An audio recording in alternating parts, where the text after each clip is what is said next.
So yes, it is a Christmas side quest today.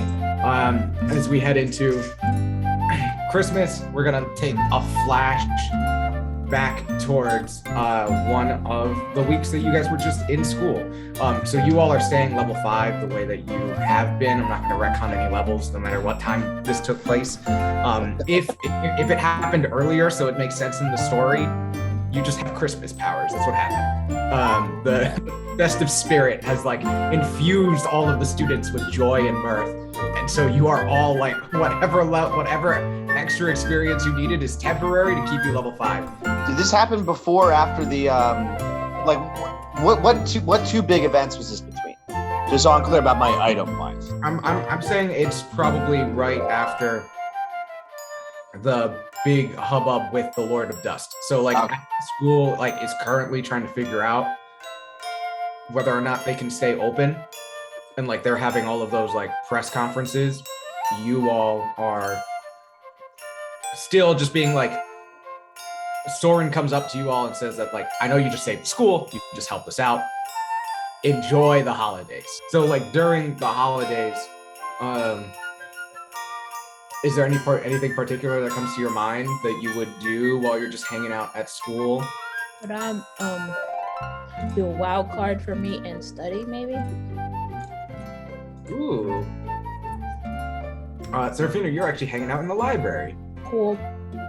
So we're actually going to spend some time with Seraphina. I just want to ask real quick, anything in particular Amdal and Gloria are doing? You know what Amdal's doing? He's baking cookies. In my character sheet I sent you, remember he bakes. He is someone who is, into the spirit and is baking cookies. I think Gloria is trying to cut down a tree somewhere on campus. That's so funny. As there's full on a bunch of teachers yelling at Gloria as she's just walking up to trees with an axe. And Amdal, the entire owlbear den is getting a contact high just from everything that's happening coming out of your room. And Gloria, I think you also spent some time like finally like the druid students just like grow you a tree so that you can start decorating and putting lights up, because you just really enjoy having something that everybody can come around and be together on, even though you won't admit it to other people. And Seraphina, you are actually studying in the library. What kind of books are you looking for? Druid books. Trying to expand my druidness. Give me an investigation check. 16. Ooh, 16. As Ooh, Tabor. Hi, Tabor. hello. Hi. Gloria, I'll say that while you are like dealing outside and dealing with the trees, you notice that it starts to snow a little bit.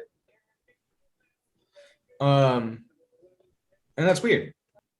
Seraphina, you get a 16 on Druidcraft. You get to actually find some books, different kinds of books on different kinds of trees, what's good for wood crafting, making supplies, making gifts. There's a couple different books on doll making and other types of toys. And you stumble after like maybe like 2 hours of just like reading through some books. You find a book where a note falls out of it. An old note, something that like was just tucked away in one of the pages, and it falls out onto the table as you just like quickly flip through the pages to see if there is anything magical or anything that like you've gone through a lot of books on like random stuff on like, this is the best root that can grow into this tree that we can use to make this supply. And you're just like, I don't give a shit about any of that. Where's the good stuff? Where are my +2 bonuses to craft?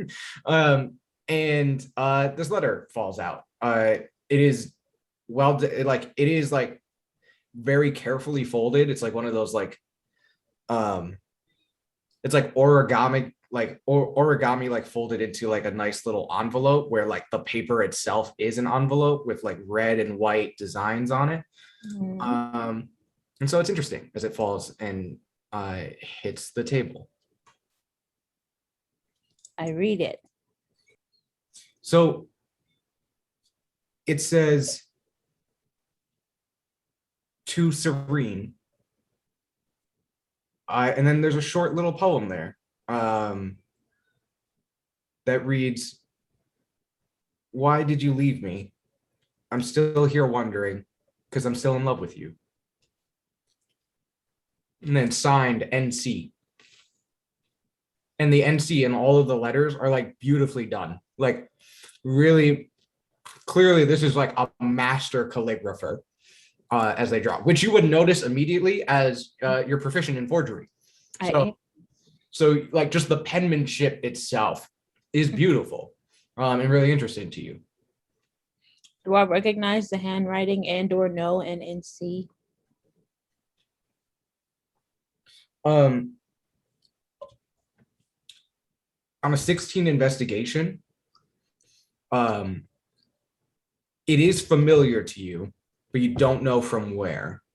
You can do another investigation check to see if there's anything more you can pull. Can I get advantage because forgery proficiency? Yes. Thanks.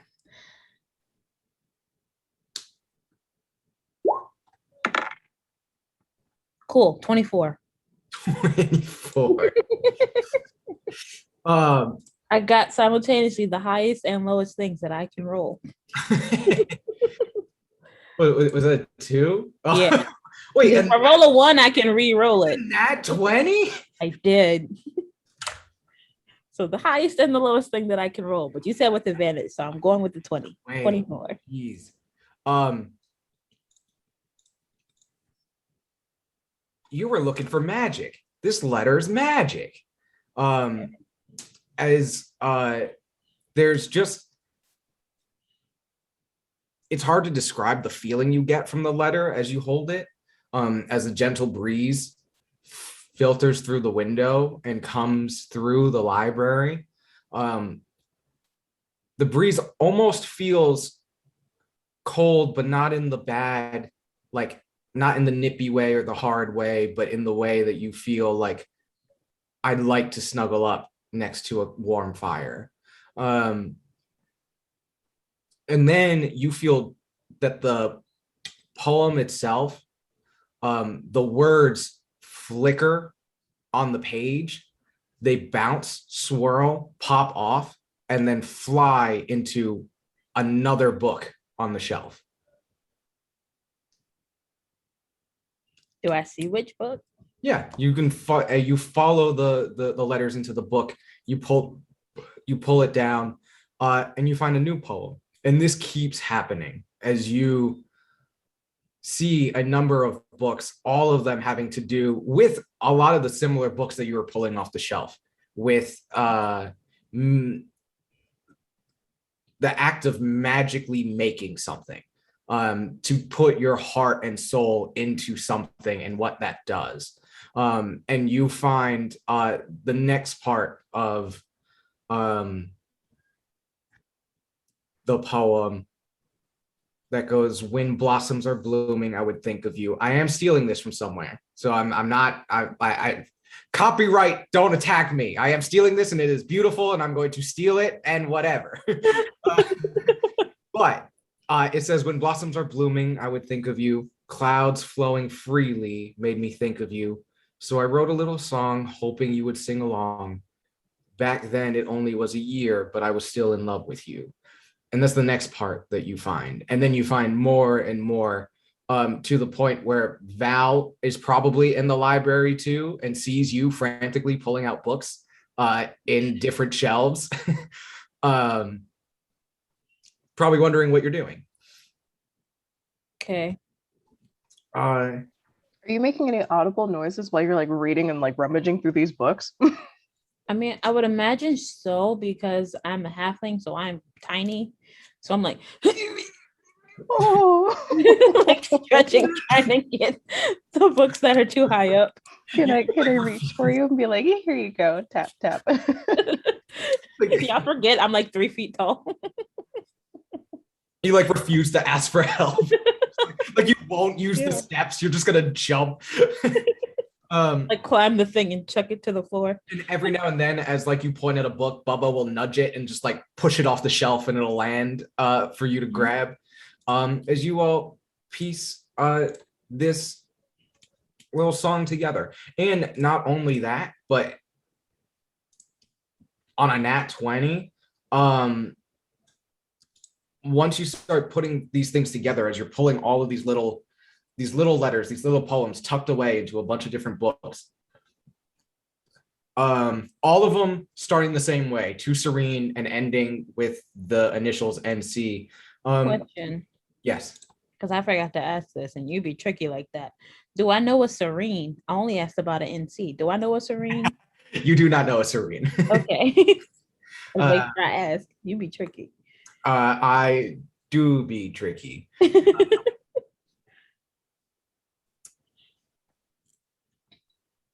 Piecing it together, you start to hear this song.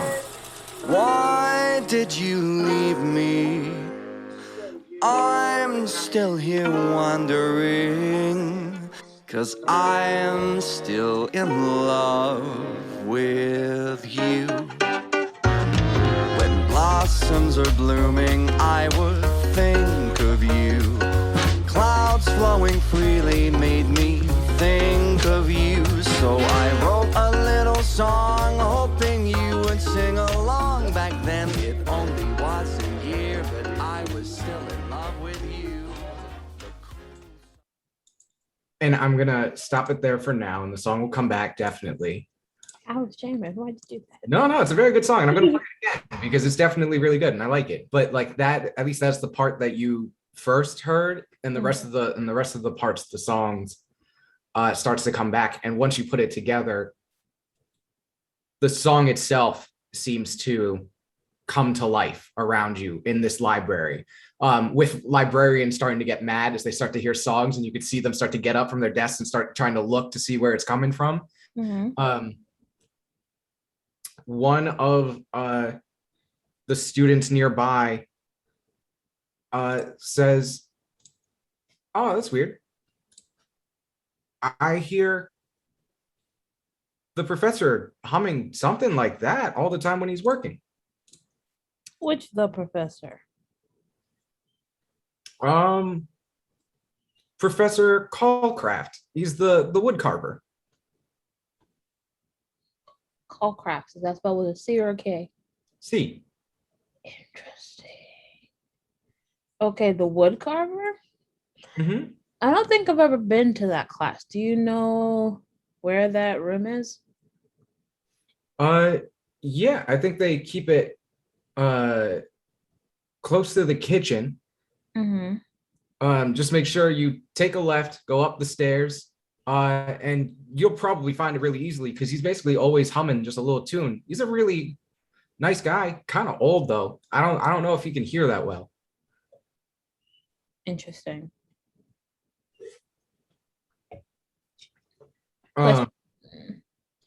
I think a little bit, Seraphina. Uh-huh. I think this like whole thing tickles you a little bit because I don't know. I think at the end of the day, you're a sucker for love stories, as much as you won't admit it to anybody. Y'all don't need to know that about me. We ain't that close. And I think you're just intrigued. So that said, Val sees you and hears the humming and everything else. So I'm just gonna leave it there as the librarians are coming as they're like, who's making some noise? Who's singing a song? Quiet! Silence in the library. You're telling people to hush up, but you're yelling at me. Was I able to figure out which book was the first book in the sequence?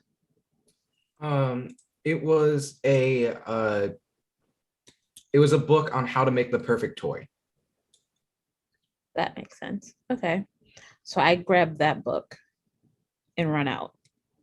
Okay. You run out. The owlbear den, the fire alarm's going off, and everybody's standing outside. Amdal, can you make a performance check for me? Yeah. Kendall just screams no in the other room. Oh. On mute. 12.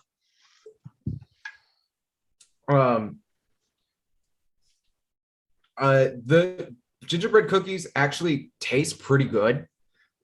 They look awful. Like the eyes just melted down its face. Like one of the gumdrop buttons have fallen off. But like no one knows that it was you that set off the alarm, so you're vibing out there. Yeah, it's a little chilly. You want a cookie? This is one way to bring the whole gang together. We're all just outside, like, well. Yeah, I think you guys are all outside. You've met up, and you see Seraphina's in the rush to get out of the library and the alarm going off. The letters are like kind of stuffed in her bag, and just like one of them falls out for you all to see. I go, what's that? Is what? The letter. Sounds like you know what it is. I reached for it. Cool. You pick it up. Amdal, give me a perception check.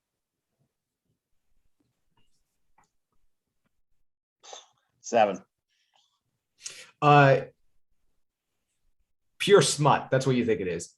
Can I come over and rip it away from him too? Yeah. Just like, can I read it and can I do an Arcana check? Oh yeah, sure. You could have asked. Let's see.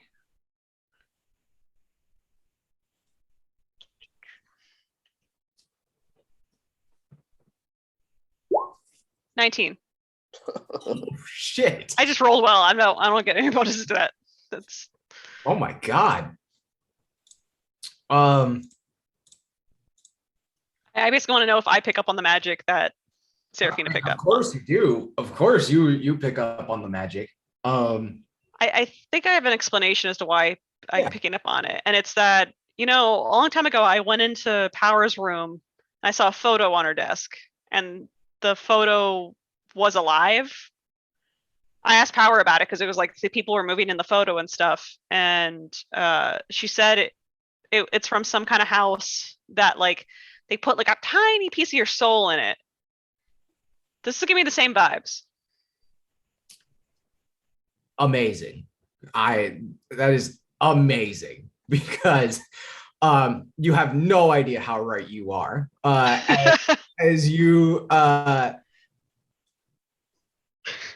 like just the genuineness from that song, like that, like just the like Seraphina's usually off-puttish and she's like, it's nothing, but you could see her foot tapping and you just holding the poem. You two, just both of you start vibing together just out here. And I think you both get it.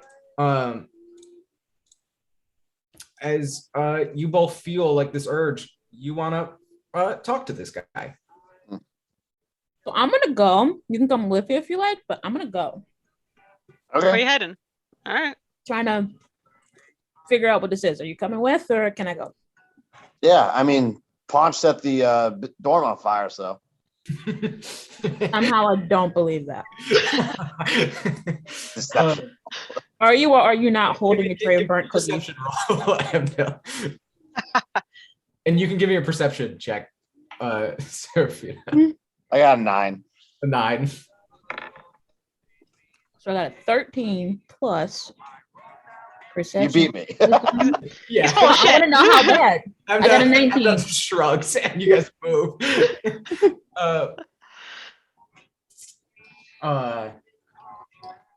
Well, then no cookies for you guys. Aren't they burnt? Val is just devastated. It's just absolutely devastated. Just this like, you guys, no cookies for you guys. There's just this tiefling in the back, like you guys go and you guys find your way to where as that student said, you could hear even like you get past the kitchen, you head up the stairs, you take a right, you end up in this long hallway with large banners on the wall for the Astro Rocks. This is the Astro Rock side of campus, so you've never been here before.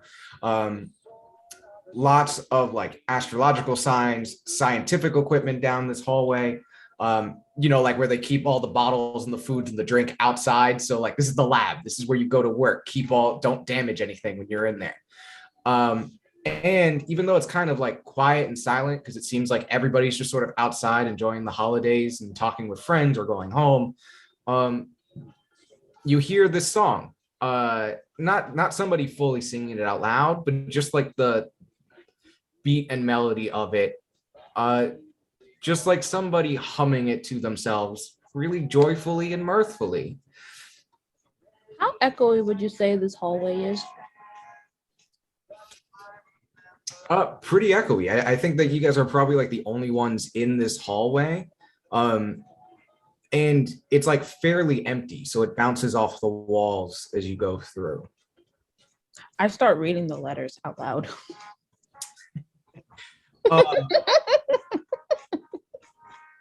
It might be Christmas, but I'm still a jackass. Performance check?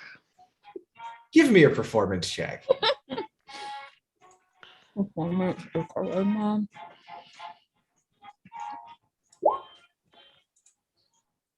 $18.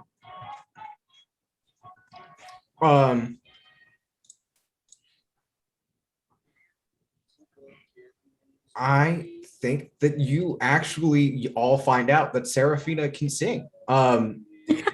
In like a sultry 1920s theater way. Like her voice like rumbles as she goes, and even if it's like she meant to do this insultingly, like she's just like, but it's my craft, and just like actually belts into this as she goes through the hallway. As you all get to the Calcraft's office, looking inside, you see a wood shop. Please tell me he looks like Santa. Please tell me he looks like Santa. Please tell me he looks like Santa. It's filled with antique toys, dolls, model trains, rocking horses, all made of wood. All of them have like runes inscribed into them. And no one else sees this, but Seraphina, you swear, like as you get to like the last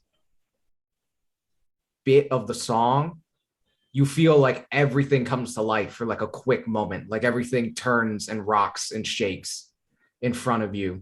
And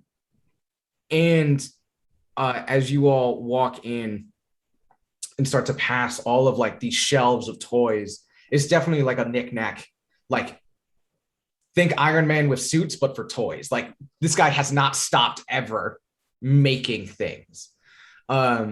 There's a small like animatronic 2-scale model of a full toy store by a skating rink. It has big red letters on it, like at the front that like shine and glow with dragon shards, that says the S&C Toy Company. And then you all finally see Professor Calcraft, who does not look like Santa. He is a very lanky man with a bald head.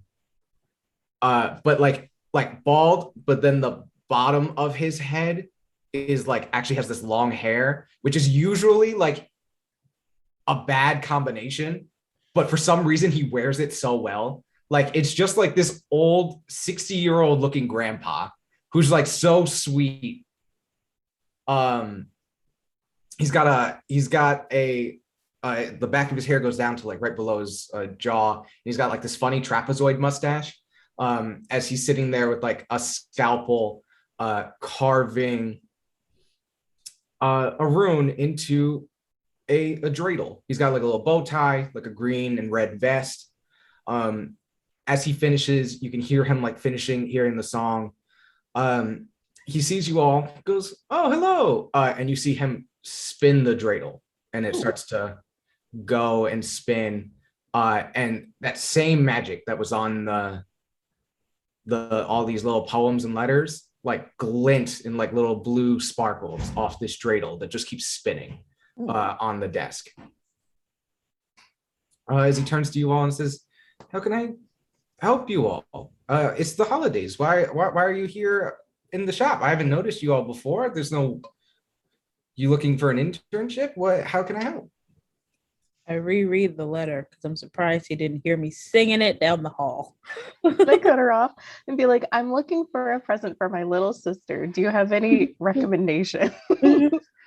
He lights up. It's just like, "Oh my God, of course. How old is she?" 8. No worries. I can find you something for a 6-year-old, a 9-year-old, maybe something in between, like a model train. And he like picks up his cane and just like quickly starts to like brush through a bunch of different things to search and look. But Val, I think you're paying attention to this dreidel that like as he's like looking and like pulling toys up and down, like he picks up like a little toy dinosaur, puts it down. He picks up like a little teddy bear, puts it to the side. But this whole time you are just sitting there looking at this dreidel, and it does not stop spinning. And it's glittering, yeah? Yeah. I want that. This. Give it to me.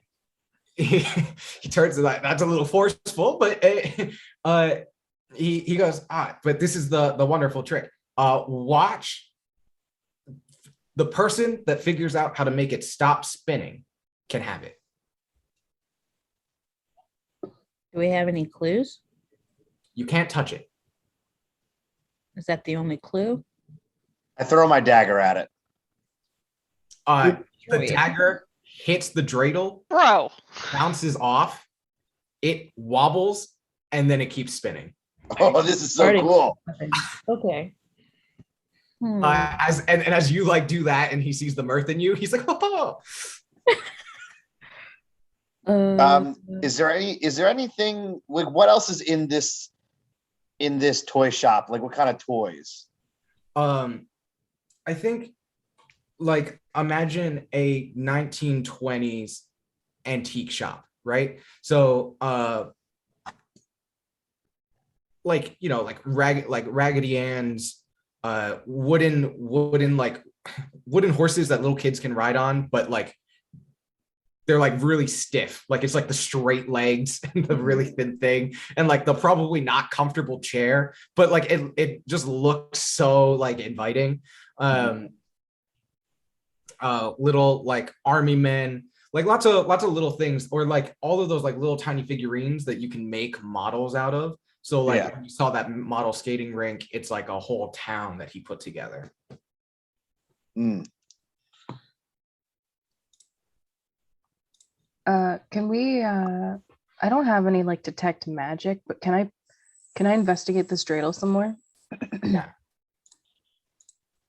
Give me an Arcana check. Arcana 16 plus. Hold on. I'm gonna pull up my stats. It's hard because I have chicken fingers in one hand and I can only use one. Can I also do an Arcana, or can I do some kind of investigation check? Because I want to do something really reckless, but not yet. 18. Give me whatever check you want to do. 18. I'll do investigation. And Seraphina, I'm not forgetting the fact that you like asked about the poem. Like he like as everybody is like trying to figure out what's happening with this dreidel, I figure he does notice you, Seraphina, and is going to talk to you about it. Okay. 11 investigation. Val, was that your 16? It's 18. 18. Val, you're getting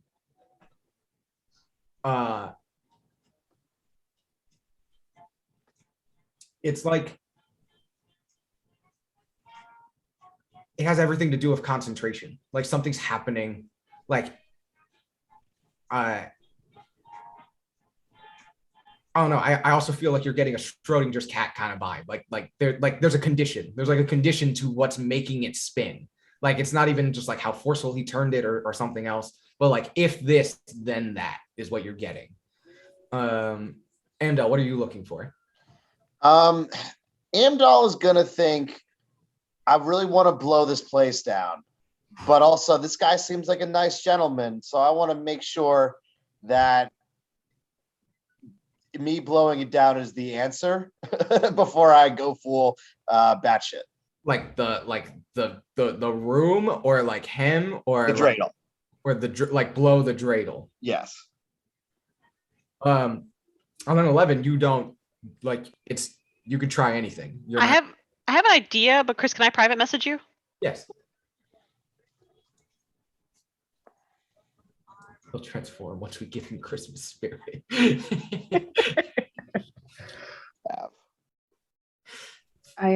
Well, you said it's something to do with concentration. So I wonder if Seraphina reading that letter will break his concentration and then the world just stops.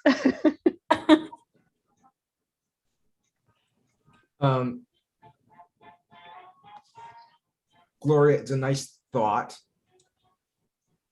but I don't think that's the answer.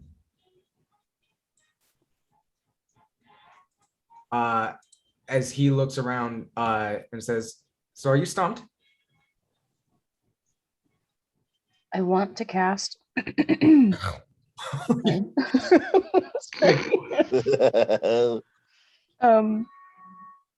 mold earth, which is loosen the earth.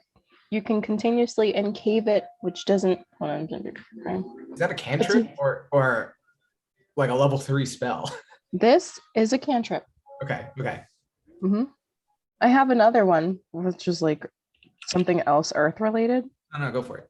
But yeah, I'd like to like shake the ground underneath the thingamajiggy. Yeah. To see if it'll topple over the dreidel. You fully start shaking the entire table, and everything starts to shake, and the dreidel literally like pops to each hole and keeps spinning no matter what you do to it. Even in difficult terrain. Even in difficult terrain, it keeps. Okay. And so he goes to everybody and says, "Everyone, close your eyes." Everyone closes their eyes. He puts his hands in front of the dreidel, Seraphina. Puts his hand up, and Seraphina, you see that it's not spinning anymore. Okay. He looks at you and says, "I don't think you trust very well." Ha! Amdal laughs. As he takes the dreidel, spins it again, and says, "It'll spin so long as you're paying attention to it." So why did it stop? I was still paying attention to it. You couldn't see it anymore. Well, that's Never see it stop spinning. He grabs it, hands it over to you, Val, and says, "I think it would make a really fun gift." Val, so long as you have it, whenever you cast a concentration spell, you'll get a +2. Aww. Just don't think about the dreidel, it'll start spinning in your pocket. So he turns to you, Seraphina, and says, I haven't thought about that. I mean, I guess I've thought about that song every day, but I wouldn't imagine anybody else would have heard it. Where'd you hear it? Heard it in a book in the library. Ah, Oh, sorry. Heard it in a lot of books in the library. he smiles, kind of looks wistfully out the window as there's light snow falling, and says, yeah, I guess I was a bit of a romantic in my youth. I wrote those letters for a love I once had, such a long time ago. What happened? Me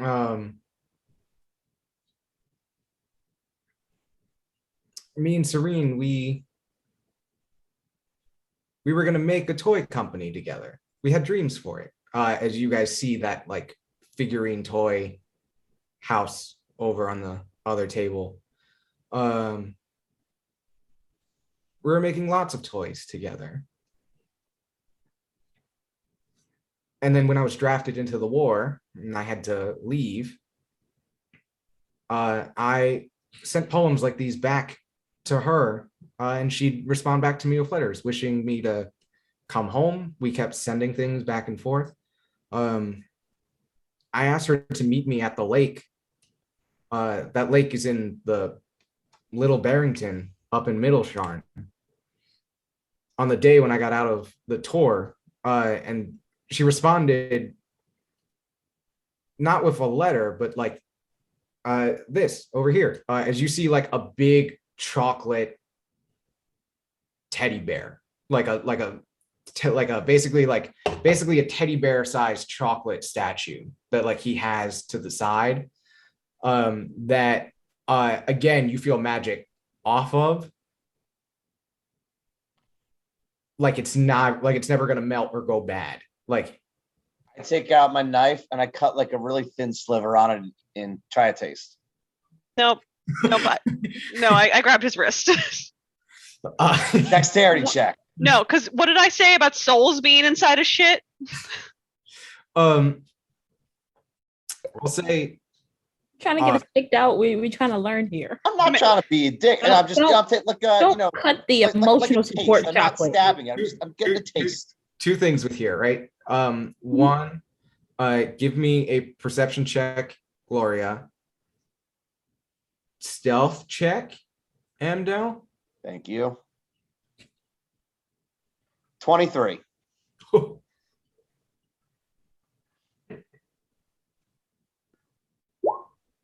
15.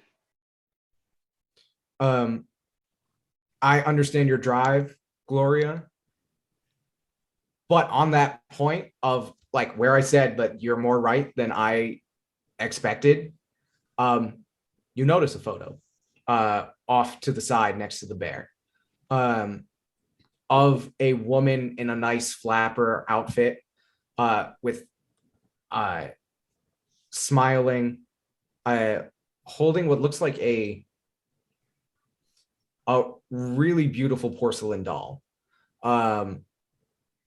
She's holding it like like a newborn baby in the photo, and the photo's a little weird because it feels like it feels like there's something missing in the photo, right? Like there's like a lot of negative space, more than it should be. Where you notice that, and you see him like look at it lovingly as he's talking about this story about how he's sending letters to her. And he finishes his story by saying, like, when I got back from the war and everything ended and I came back to the district, she wasn't there anymore, and she just gave me this bear, and I always wondered what it meant because there was no letter, there was no response, and she just never showed up. And people call me crazy for still loving her and thinking about her so much, but that I just can't shake this feeling that I missed something. To which Amdal, 23, you cut a sliver of this bear. And I sniff it and put it in my mouth. You cut this, put it in your mouth to eat it. And it's delicious, by the way. Like, it's absolutely delicious. Like you are filled with regret immediately. like it's so like it's full of of like so much warmth that you have regret until you see from the sliver that you cut an opening into the bear, and inside there's something there, like a little rolled up piece of paper. So that's actually crazy that you actually tried to cut into the thing that's been sitting on his desk for years. The motivation was because he likes sweets. I take it out and I start to read it.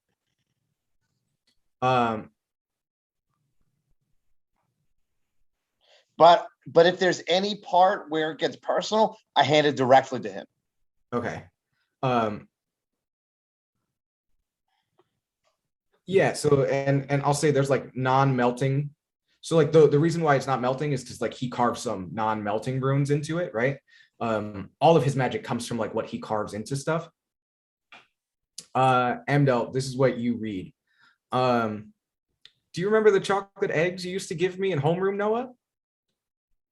Oh, the frights you used to give me. What if I had been ravenous one morning? Why, I'd eat a whole bell you'd hidden inside if I weren't so careful. Isn't finding a note inside absolutely delightful? It must certainly be. Oh, I wish I could see your face right now. As you realize, this is a response letter. She just hid it in the bear he never ate. Mr. Professor, I think you might want to read this. He looks absolutely shocked, and goes and grabs it. I knew I missed something. He grabs it and says, he just starts to read it out loud because he can't stop himself. As he says, of course I'll meet you at our spot on the lake. As promised. I have a gift for you too if everything goes right. But look, Baron Supmark Barrington of the Countess Barringtons opened a new shop in Little Barrington right by the lake. Don't worry, it's an awful place. Our shop will blow them out of the water. So I can't wait to start it when you get back. But you know how I always felt. Margaret was always missing something, right? That little bit of magic. I think the Baron has just the thing, and I can't wait to show you. I miss you. P.S. You know what else I miss?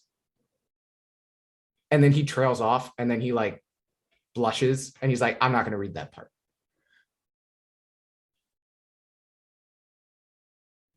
You dirty man. He turns and says, thank you all so much. I clearly have something years in the waiting. Turns, starts to go as fast as he can, but then he trips and falls and hits the ground. Oh no. Swear to God, if you kill this man right now. We run to get him back up, all of us. You all run over to him and help him up as he goes, oh, thank you. Teacher Jorasco, do your thing. Wait. I don't know, kiss it, make it better or something. I don't know. I don't know how that magic shit works. Wait. Lesser restoration. Like a full panic breaks out as you guys all try to do everything you can to take care of this old man. As you guys do, he waves you off as he sits at the table. He points over and he's just like, can you just go get me some of my hot chocolate? You all go get some hot chocolate for him, give it to him. And he says, I think I'm just too old. I don't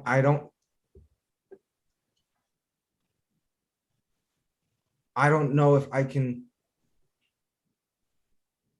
You all brought this to me. You all helped me so much. Could you all go see what happened? Can you all go down to the little Barrington and I don't know, just see what's down there. Go to this Supmark, this Baron down there. See if anybody knows anything or has seen her since. And just Do let we me know. have a picture of what he looked like when he was younger? He says, yes, Supmark was an old rival of mine in school. He always made toys too, but his were always, he's a Caneth. So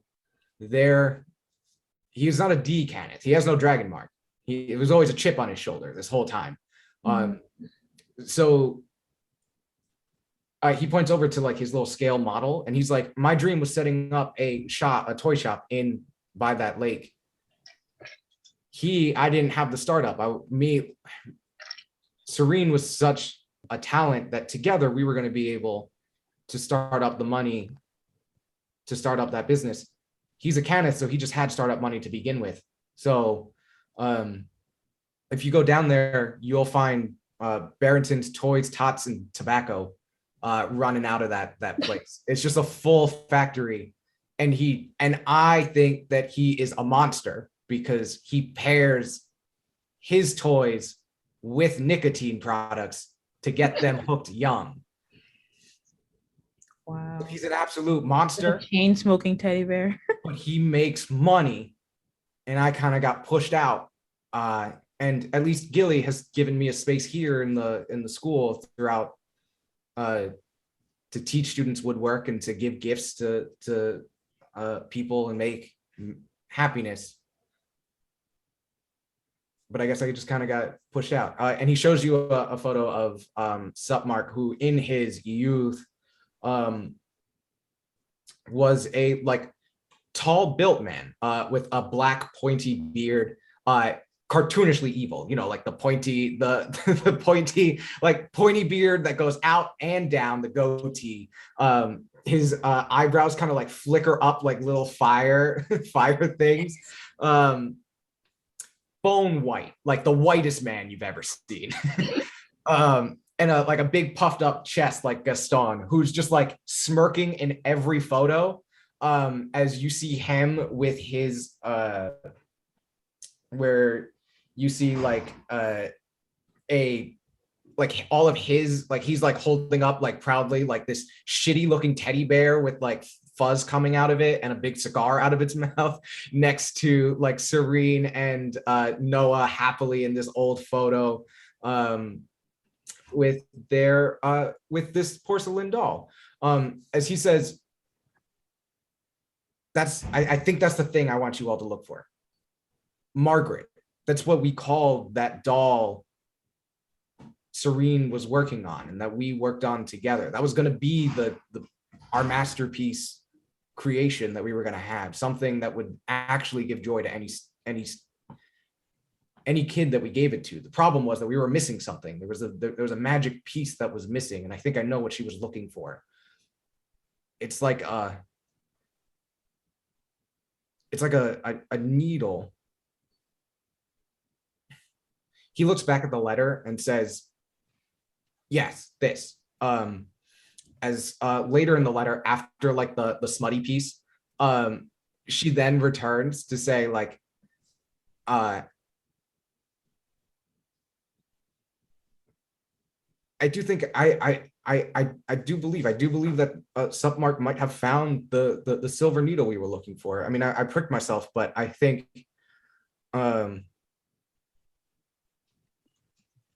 this is it. I think we're actually going to get our dreams. And then that's like how the letter ends. So he says, I've never found Margaret. She disappeared with Margaret when she didn't show up. If you guys can find out anything, whatever happens in the school, anybody that tries to fuck with you, Noah Calcraft has you. As you guys are like, whoa, shit. Yeah, we'll go burn down that factory for you. That's no problem. He points at you and it's just like, I think you're on the naughty list, my son. Mhm. As you guys go. Hold on. Can I have a toy?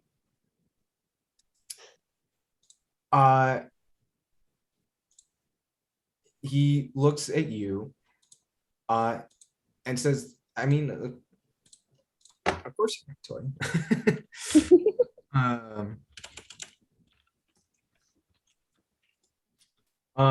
I think He has to check his naughty or good list. He's like,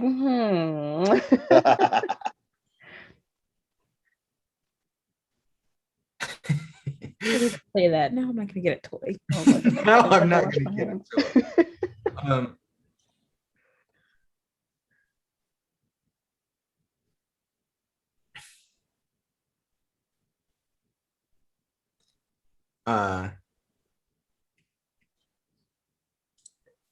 He says, I'm gonna find something perfect for you. Just let me look. And then he goes back to looking around the shop. So he's not gonna give you something right now. Okay. Okay, so you guys head off. Cool. As you guys go to Little Barrington, as you get to Little Barrington, it's basically a suburb, just like small houses and towers as you are walking down this street. Gloria, you notice the snow gets harder the closer you get to this neighborhood. Until as you guys are here, it's basically hail. Like it's uncomfortable to be outside as you go. As you guys are filtering through and moving slowly. Question. Yes. Would you say this is a difficult terrain? It is. So, because I'm a pathfinder, difficult terrain doesn't slow my travel. And people that I guide, I got them with me, right? Yeah. Which I think is like, you all see a side of Seraphina that is dead set on finding out what happened. Like there is not, like, to hell or high water, you see Seraphina engaged in this plot. Like there is nothing stopping her. She is driven by something you all have not seen before.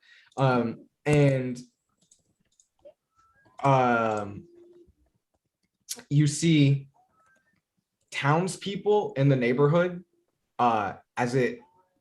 you see them grabbing the windows, like them looking out windows, seeing you all, shutting the doors, shutting the window flaps as you walk by. You all still trudge through. Is there gonna be no room in the inn?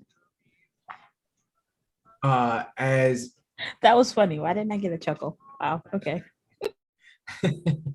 Eye of the Tiger plays in the distance. You guys end up people yelling at there's like random like guards and other stuff yelling at you like, the wind's too harsh, stay out, go home, stop being here. As people are just yelling out that as you guys are moving. And then you see over across this lake the same breakdown of that little shop that was that like little toy thing in Noah's shop.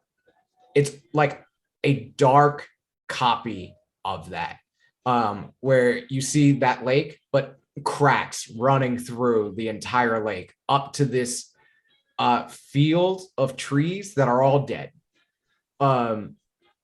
Vines hanging off of them that blow in the wind, like hair tied around its gnarling branches. And then this massive block of a building, just like full brutalist structure, just destroying the horizon in front of you. Dark smoke pummeling out of this toy factory that says Toys, Tots, and Tobacco. And inside, like you could hear like a fire crackling as they're burning things in the furnace. And out in the back, you see like carts of like, even in the wind, like people yelling at gnomes to like work faster. Like the holidays are around the corner. We need to pump out more product. Go! As they're just yelling at these gnomes, and they're stuffing like overstuffing these trucks, and the horses are moving slow through the tundra as they leave the factory full of nicotine toys. It's like that Simpsons episode, Tobacco. Tobacco. Can I see if I see a way in? Yeah. Give me a perception check with disadvantage. Disadvantage. That's not fun. As it hails and blizzards around you. Squeeze me. Hold on. Squeeze me. Hold on. Hold on. Come on. No way. This rain. Difficult terrain gives me advantage on nature checks. Difficult terrain gives you advantage on nature checks? I mean, that doesn't slow my travel, and I have advantage on nature checks as a pathfinder. But it's a perception check. But okay, so then this is the thing. You can I just get a regular? Why do I have to be disadvantaged? I can see. Just give me disadvantage. It's like advantage on nature check. This is great. This soil is great for deciduous trees. Bubba is on your shoulder, shivering, like, why the fuck are we out here? Get us inside. I'm trying to figure out a way inside. I have disadvantage. He is like, I am a leaser. I am a lizard. He's flying Bubba. He can fit in my coat. He comes in my coat. He just blinking very slowly. I got a 10. Just moving so slowly, just like crack. He turns like the full, like the icicles right off of his face. I got a 10. A 10? Mm-hmm. You see like you can either go in through the front door. It's a factory, but there's like a little gift shop at the front, so you can go through the front door. There's the side door where like they're taking out things, or down the chimney. I'm going through the side door. I just make off through the side door. I vote chimney, so that's where I'm gonna go. It is actively burning, but yes. Wait, what? Why would you mention it if it's on fire? That's not an option. I have heat he thought resistance. Amdal I was gonna say Val.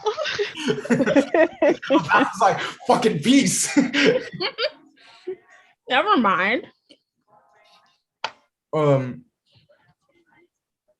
Okay, so 3 options. Where are you guys? Amdal's going through the side door. Val, chimney. I got 2 more. What was the other option? The third one? The front door. I go to the front door. Gloria just walks up to the front. Gloria's like, fuck the cold. I'm just gonna walk right in there, figure out what's going on. Oh, we're basically about to ambush them. We're entering from multiple doors. They're gonna be like, threat. Their candy canes like Shanks. It's on you, Seraphina. Where are you going? Fuck it. I'm going for the chimney.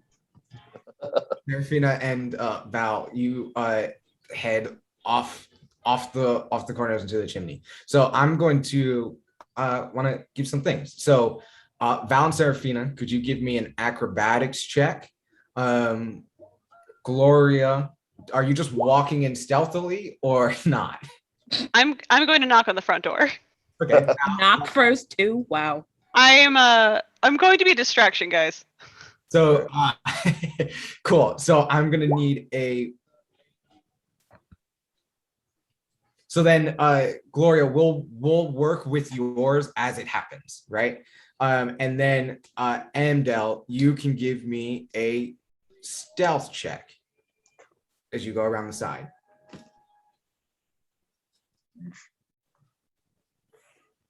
I got a 9. 9. All right, cool. As well as a 16. Okay, and Seraphina's got a 16. Okay. Seraphina and Val, you two, Val, you struggle the entire way, just like loud clomps the entire, like everywhere. We see Seraphina hopping around, climbing this place, moving forward, and Val just like full on cronk, do do do do do do do. Oh, I was also thinking like I was so mesmerized by my dreidel. I'm singing dreidel, dreidel as I'm like walking. Just like Mission Impossible dreidling through and full on doing it to the point where you two are able to get to the chimney and go down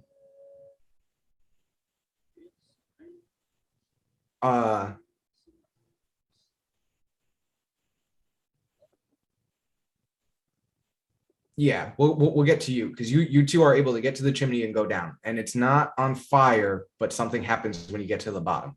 Amdal, on a 9, as you cut around the corner, you turn to go inside the backroom shop, and a gnome turns, like you dodge everybody outside, but then as you turn in, you bump right into a gnome, who just like turns as he has like a jack-in-the-box in his hand and bumps into you, and looks right up at you. So I go, oh my God, that's just what I was looking for. Thank you so much. I slip him like 5 gold and I take the jack-in-the-box from him. Give me a persuasion check with advantage.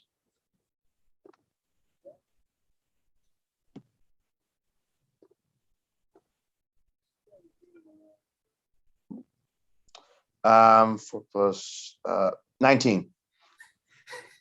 You drop 5 gold on this box. He moves it, puts it in his hand, looks up at you. Fibble is free. And he runs off into the cold. It's like, this is more gold than I've ever gotten in my life. And flees off. That's not good. I'm dead. You walk in a little bit further into this warehouse. You see lots of as you walk in, you basically walk into what seems like a warehouse storage with lots of toys. A dark facsimile of what Noah's room looked like. Like there's tons of like those teddy bears with big cigars out of their mouth. That as you look at them, those are clearly real cigars that are just like stuffed into their face. You see like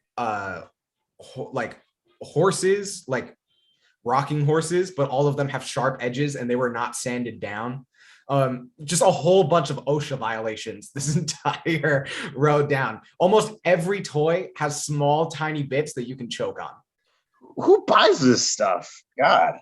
It's like when the Nightmare Before Christmas makes the toys and they're like terrifying. Man, I'll tell you what, I'm glad I wasn't a poor kid. And I just keep walking. I don't even know what I'm looking for. I'm just keep walking until I see something. You keep walking and looking around, and I will give me an investigation check. Cool. You are by yourself. There's no one here. Cool.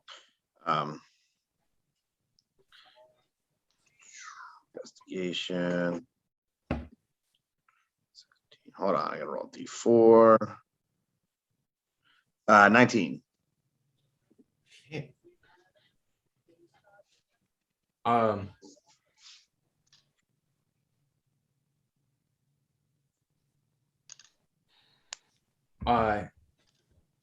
You see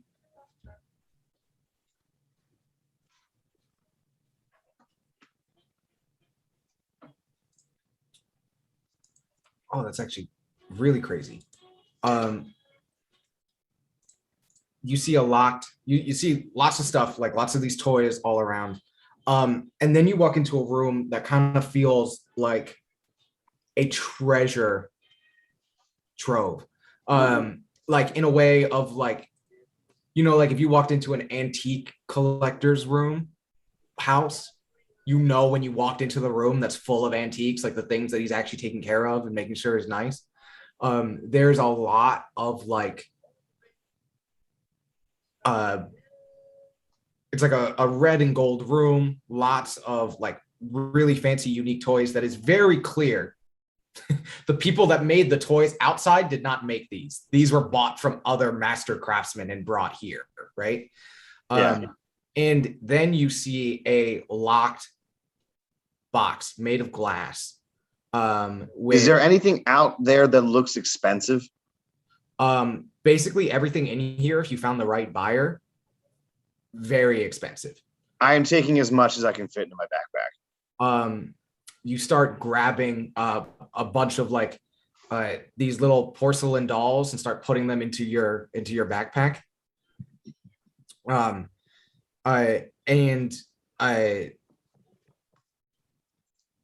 And after you like put like maybe your backpack can fit like maybe like 4 or 5 of these dolls without damaging them. They all fall in, you all tuck them away. You rustle it onto your back. You could feel the weight of them. And then you notice this this little glass display case with a lock on it. And you're gonna go and pick it as you see a doll in there, beautiful and recognizable as Margaret. The doll that Serene was holding. I will say Trevor will like. Was his name Trevor? What's his name? Noah. No, I think Noah will like this. And you go to pick the lock. As you go to pick the lock on a 19, you feel the hair on the back of your neck prickle. Moving over to Gloria, you knock on the door out of the front. The wind blowing.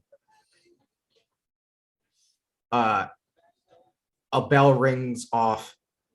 Front door turns, opens by itself, and swings open to you. Huh. I go in. You walk in, the door swings shut. I had a bunch of unhinged ideas, and none of them included this. Okay, continue on. As you look around, it is a front shop of a gift shop. Everything in here looks overpriced as shit. It can all kill a child, but it is all advertised towards children, like very bright bubblegum colors. And you're like, this is straight up marijuana. And you walk around. In the back, there's the front counter, and there's like a little curtain as it shakes and a figure starts walking forward, and you hear an old elderly woman's voice say, "We're not taking any customers right now." Oh, not a customer, miss. Are you with the? We've told the police nobody's been disappearing at our factory. Oh no! Rumors and lies.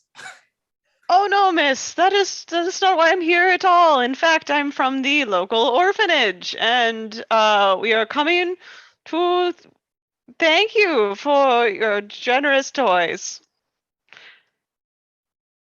It seems there are many fewer orphans now. Give me a persuasion check with advantage.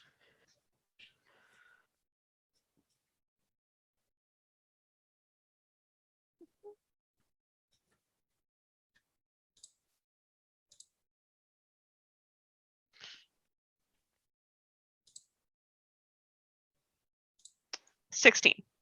16.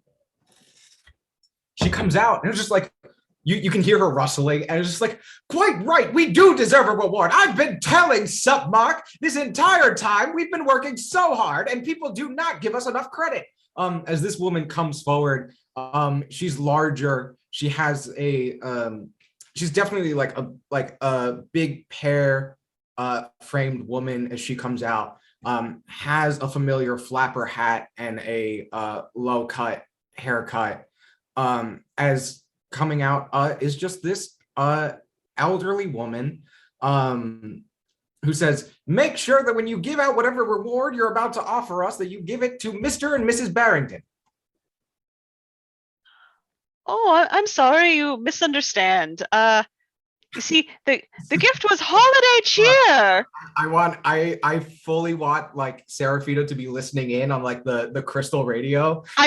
Val, you can see like this is where the 3 comes from, as like Seraphina is lowering you into the chimney carefully. She's just like, no, and drops you just straight down the chimney. Is it because she's laughing?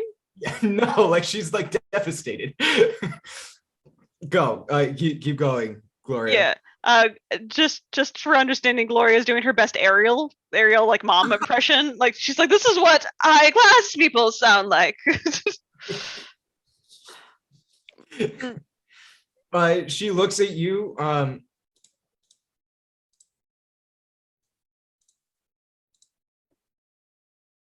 We at the church of, and then I look at the book that like we took from the library, and I just look. What is the author's name, Chris? The of like the druid books. Yeah. Carmichael the Enlightened. We at the Church of Saint Carmichael the Enlightened would like to entertain you with some cheer. She looks at you and goes, wonderful. Sing me a song then. I fully want the role play to be whatever the hell this role is. Yes. Because it's either going to be a sweet reveal or it's going to be a shit show.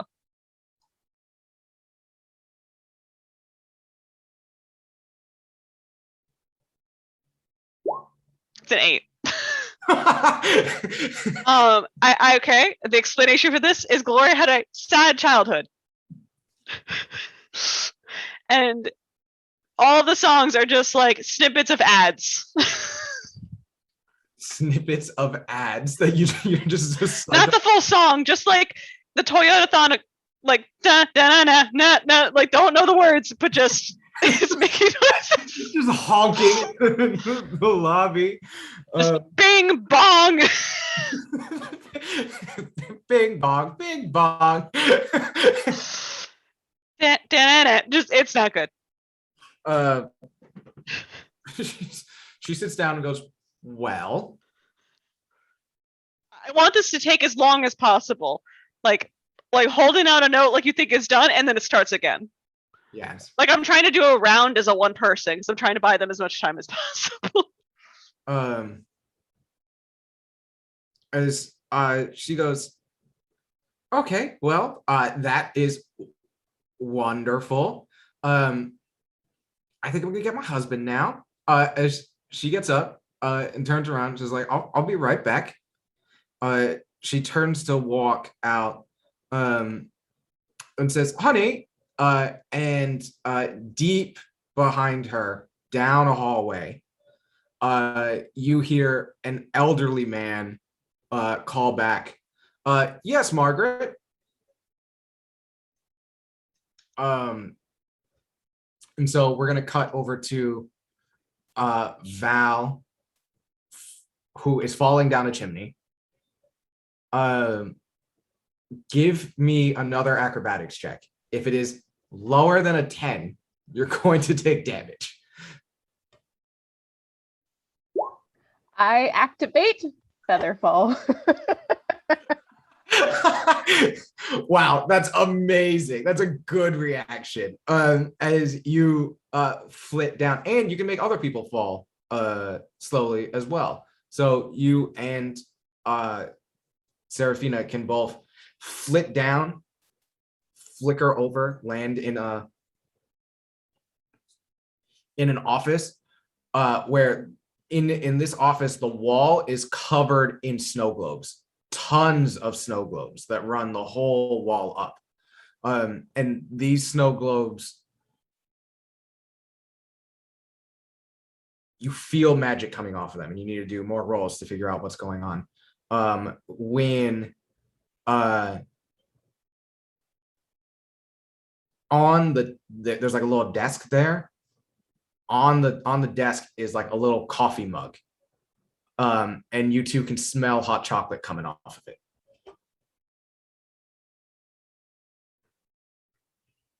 So we said we have to some checks.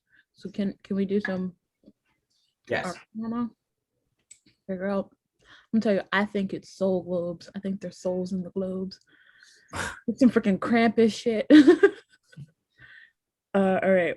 So Arcana. 17.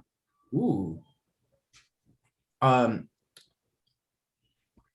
You feel a lot of conjuration magic coming off of these snow globes. They're making something.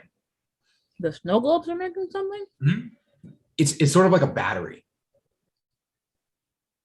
So like if I broke some. Not if, I'm gonna break some. Okay. You grab one, you throw it and smash it on the ground. As it hits the ground and shatters. Mm-hmm. Can we make any more noise? It hits the ground and shatters.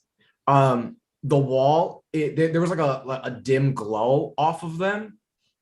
It starts to fade, and you could hear it winding down.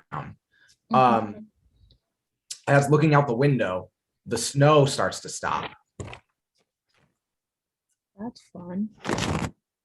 But that means our difficult terrain stops? Yes, if you're outside. So it's Okay, so it was making snow. blizzards. It starts to, like, it's still going, but there's a lot of snow globes on the wall. Mm-hmm. So using nature's mantle, because I'm assuming that made a lot of noise, I'd like to hide myself and bow. Oh, I thought you were about to say yourself. Just open the door and it's just you standing there. Myself. I said and bow. I heard. I would like to hide myself. So I am going to need. Okay. I'm going to need you both to make dexterity saving throws. Dexterity saving? God. A bad day, Val.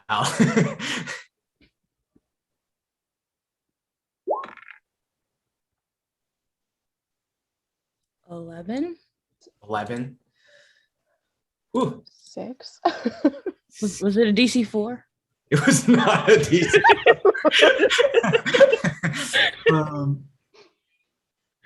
What was it? It was a 13. Damn it. As the both of you. But we don't get advantage. I use nature's mantle. No, as the both of you look out the window, suddenly you just like, you just get peppered on the right shoulder with something hot and burning. So Val, you're going to take half damage because you're resistant to fire. But both of you are going to take 9 damage. Val, cut in half till we round down. So 4 damage. As you two notice marshmallows stuck into your shoulder that start to grow and envelop your body. And as you look over at that little cup that's there, you see a tiny hot chocolate elemental go as it just shot a bunch of marshmallows at you two as you two are engaging in combat. Question. Yes. Can I do a check to see if these are ordinary marshmallows? Ordinary marshmallows? Rather As than in magic, like eatable? if I eat this, will I die? Sure. A And medicine check, you say? Of course I can. give me a medicine check. That is entirely Heck yeah. Dang it. Medicine's plus 3, 4, 5, 6. That's a 7. 7. You can destroy them. You can destroy them. Okay. You can try to free yourself from them with a strength check, but it would take up an action, or you can attack them and try to destroy them. The those- marshmallows. Yes. If you don't do anything, they will continue to grow and envelop you. How They're many hot, so they're going to keep burning. how many hit us? Right now, it's like it's like one big clump of marshmallow, so it's not like a bunch of Okay. tiny ones. Like, you don't have to like do it like 8 times to get it off.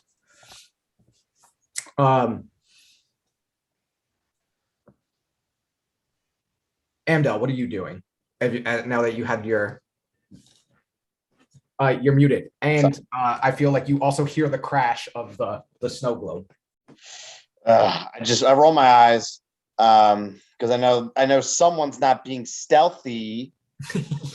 Oh, now you want to judge somebody for being chaotic? Not your nerve. That tick on my neck. I look at the lock if there's any traps. Okay, cool. Give me a investigation check, Okay. and also give me a sleight of hand check. Sleight of hand check you can do with advantage as you use your thieves tools, and I'm only going to make you do it if there's no trap. Like, I'm not going to make you play with I rolled 25. on what?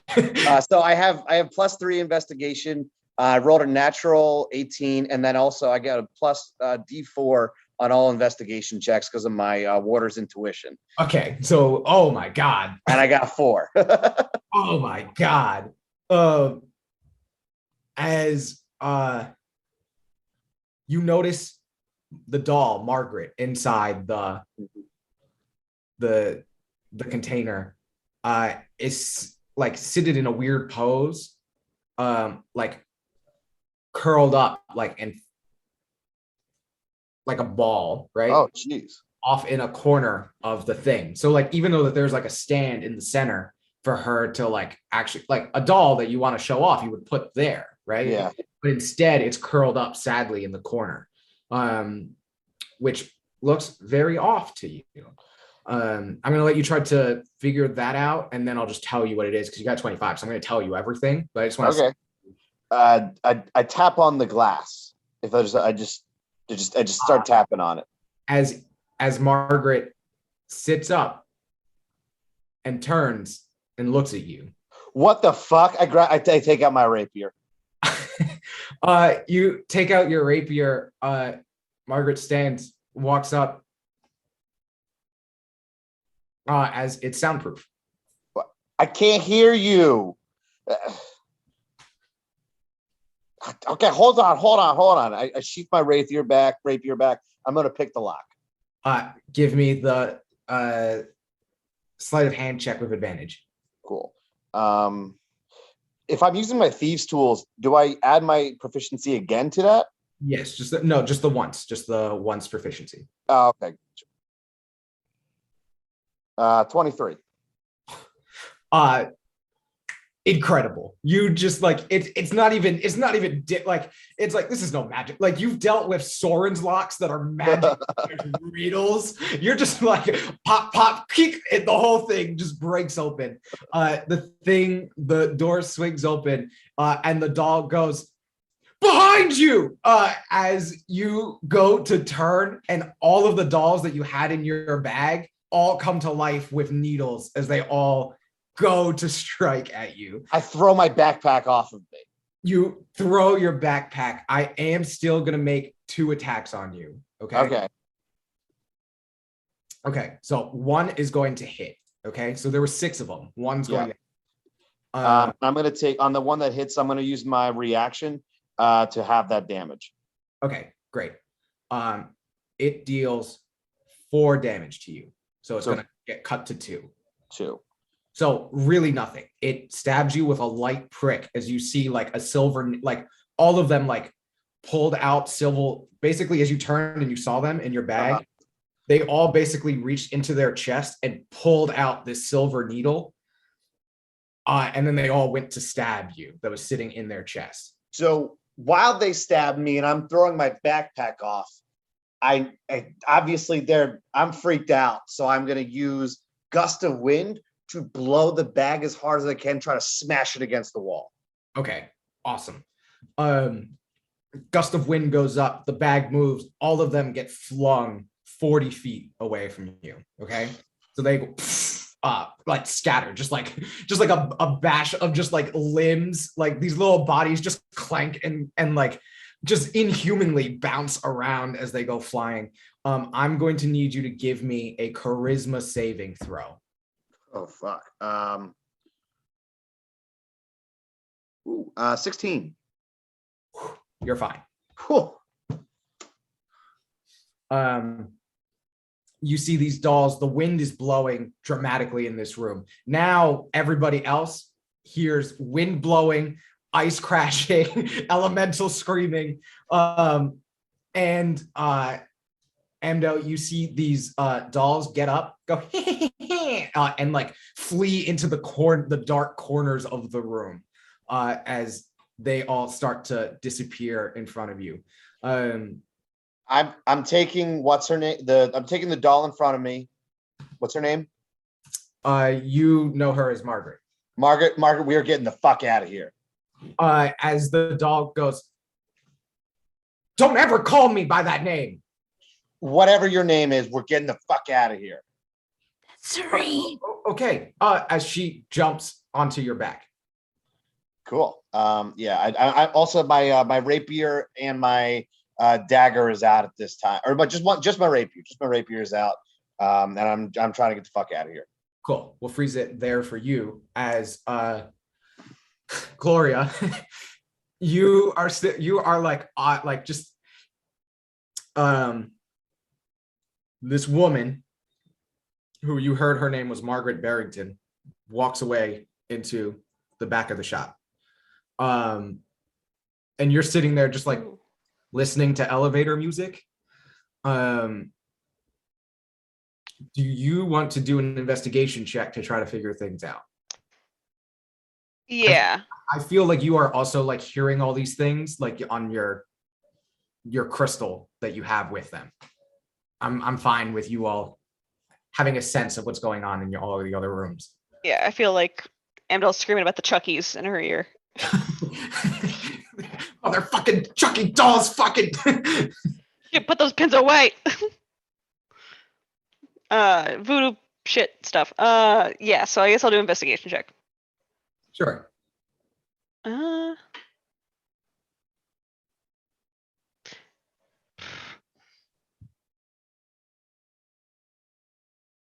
I had another thought, and that was like, although she's out of the room now, I was thinking, what if I sang the song that Seraphina was singing?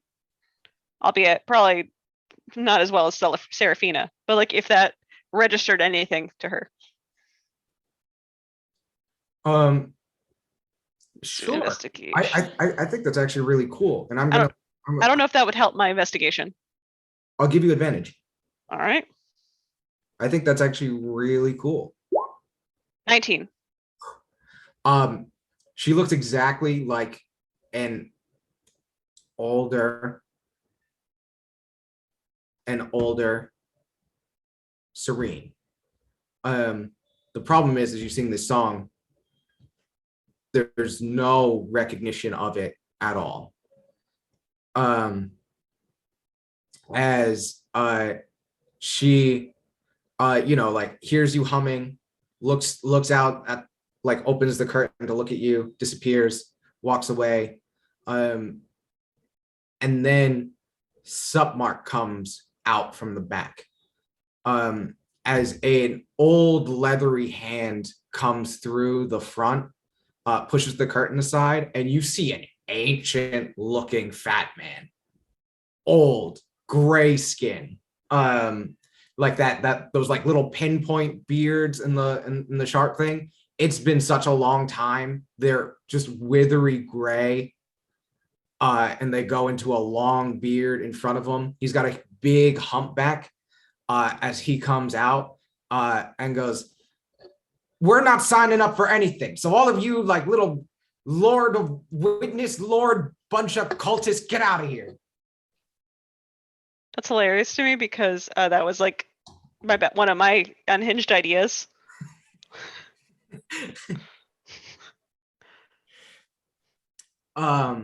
When he hears the crash and all the things in the other room, he turns, looks at you. Can I say I'm primed to run into it? Into him or out? Like, I want to jump onto the counter that I have pictured he's behind, and I want to try to vault myself over him into the back of the shop. Incredible. Give me an acrobatics check.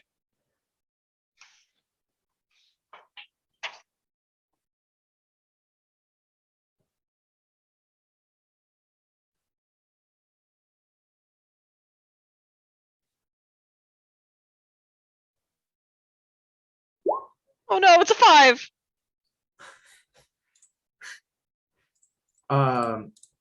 As you go to hop over him, that visage of him shifts. His eyes sink in fully as he flicks invisible. It's not too late to join the cult of shadows. As you hear, I see you when you're sleeping. And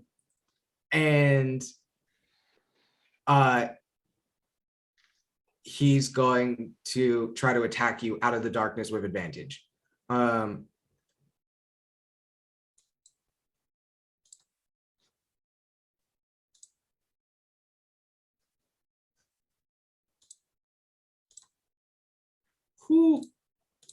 Which is bonus.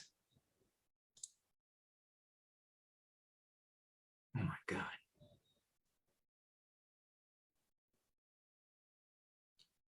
+5. Those are 13 hit. Armor class is 13. Dan, does it if it equals it hits, or does it Equals it hits. Yes. equals it is it? hit. As Gloria, you try to dodge what you think is like a swing of like a hand or a claw. And then from behind you, Margaret catches you in a sack of a bag of holding as they fully bag you. Can I do one thing to try to? Never Never mind. It has total cover from anything from outside.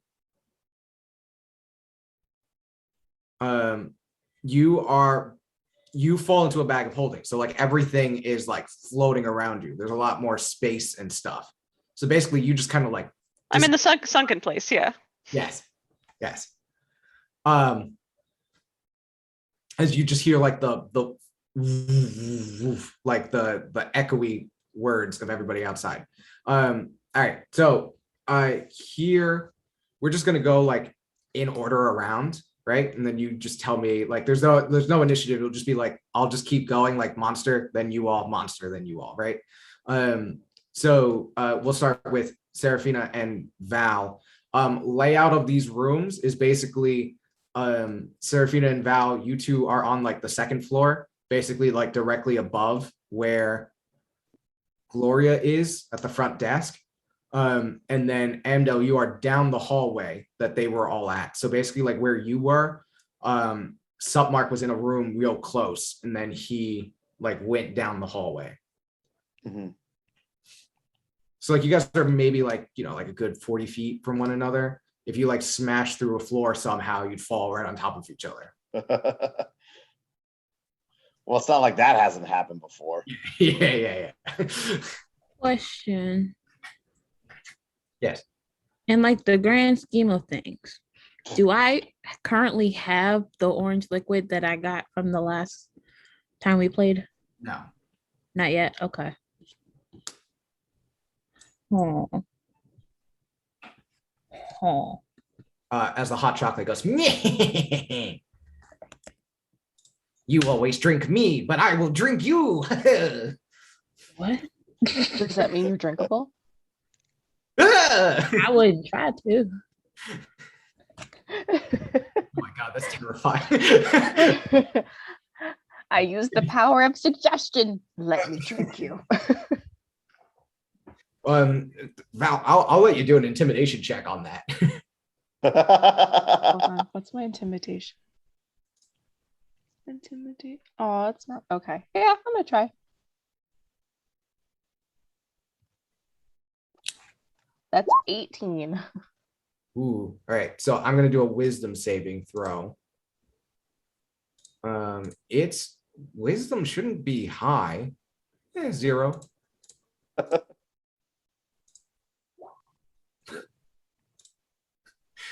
It's terrified and has disadvantage against all attacks against you, Val. Oh, wow. It can't flee because it's stuck in the cup, but like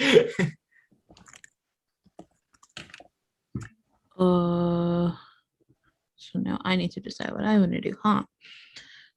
and Val, you Question. tell me what you want to do as she's thinking too. Like Honestly, like I'd like to magic missile both of our marshmallows so that they stop growing on us.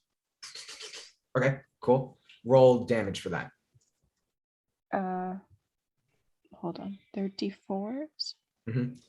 Okay, 3 D4s.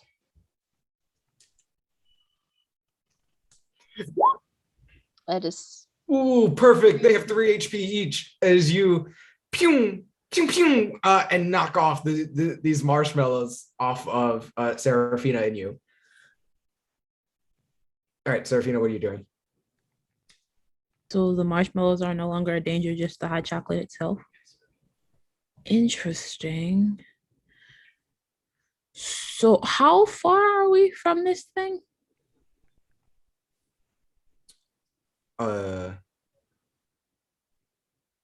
It's right there. It's like, like 5 feet away from you. It's on the desk. It's too close. Love that.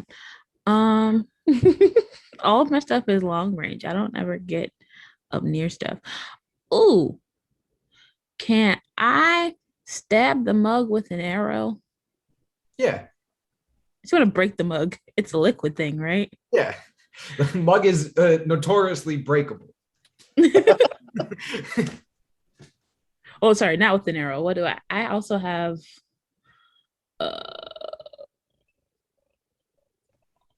I have a hand axe that I forgot that I have. I've had this entire time. Can I just yeah. Sure. Just give me an attack roll. Attack. What do we add to our attack rolls? Your dexterity. 20. Okay. So damage it. It has 4 HP. So you're gonna do I think a D4, but you'll add your dexterity to it. So whatever I get to 4. I'm sorry. I forgot to ask it questions before we kill it. Okay, so Seraphina, you go to swing and like it knows it will it does not want you to break the mug. No matter what I roll, if I get to add my dexterity, if I hit this thing, it's gonna die because I get to add 4 to my roll. So before that happens, Val, do you want to say anything to it? Well, first off, like, is it like a trapped soul or is this just a hot chocolate monster? Is it goes, I am created by the pain of this place. All of it gives me power and energy, and then I am drunk by Krampus. Let me kill the hot chocolate. Tell me about this wall first. Yes. If you do not kill me, I will tell you everything. Oh no! It summons the blizzard outside. It keeps this place. It keeps all the neighboring townsfolk unawares as Sir Barrington, does his thing. Sells everything he needs. Makes all the money. Enslaves people. Switches souls. All that stuff. I'm sorry. He what souls? He switches them. Switches. As in, Serene is in the dome. Oh yeah, Serene's in the other room. She's in the Serene's been here for what? I think the last 100 years. Serene is in the dome. Got it. Thank you. Seraphina. Can I wait, I want to see just how bad I killed that. 6. just total shatter. The hot chocolate sprays over all of these snow globes as it, like everything starts to short circuit and shatter and break, and the marshmallows grow and start consuming a bunch of snow globes as they start to shatter and fall apart. I think it's like when Christmas lights start bursting. That's just what starts happening with all of these snow globes on the wall, and that full music starts to play, like whatever like rock Christmas music you want to think of right now starts playing between all of them. And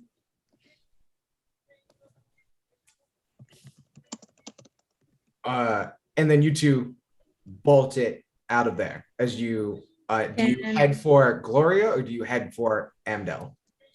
Can I put Pass Without a Trace on us? Yes, you can. Cool. So I'm gonna do that. Cool. As you two run down the hallway, all the lights like flicker off as you run, right? So like it's like a hallway of a bunch of candles. Everything just sort of like you actively, the magic snaps them off. And then after you pass, they come back to life. So it's just like this moving shroud of darkness as you move. Amdal, we cut back to you running down a hallway of a warehouse full of toys, all of them coming to life behind you and just cascading down around you as they all start like mangled body crawling, body horror, just I am screaming and running like Indiana Jones. I am just with my rapier in hand. I'm swinging at anything that I even think is coming at my face. I am manic trying to get to a door. You see like there's this like little bunch of those teddy bears that I keep talking about with the cigars as they go, there's a live one in here. And like super sharp teeth and claws come out. And this doll on your back is just like, I've been trapped for so long. Thank you for coming to save me, but why are you doing this? You got to tell me why all these people are coming alive first. And I cast Armor of Agathis as I'm running because I'm panicking. I'm not actively casting it. I'm just freaked the fuck out. So your arm just glows and like an armor comes up around you. We were talking to this Noah guy, and Noah said, he asked us a favor to come just look around here. That same warm feeling you got from Noah, you get from her voice as she goes, he's still looking for me? Looking for you? My voice cracks. Yeah. So all these dolls are coming down around you and they're coming after you, right? So what we're doing is a chase. You and me. As you run down this hallway, it's 90 feet down this hallway, right? With things falling up and down around you. Monsters and other such, right? I know chase rules, so you don't have to explain them to me. Cool. Great. So you're gonna roll the D20. Yeah. See if there's an obstacle. Okay. There is an obstacle if it's below a 10, right? Yeah. Just straight D20? Yes. 13. 13. Cool. Another one. Oh God.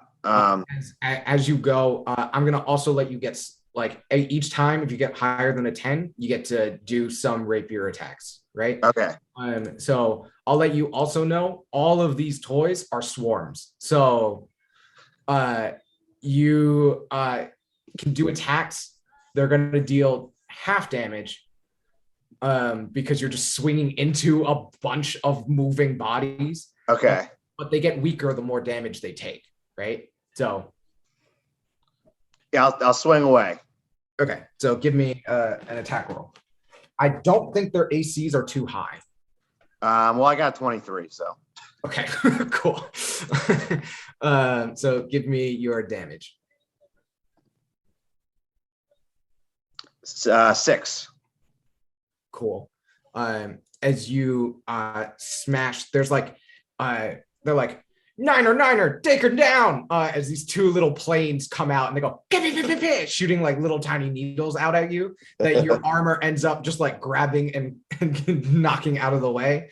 And you swing and take out these two little planes as they go, mayday, blow up on the side corners around you.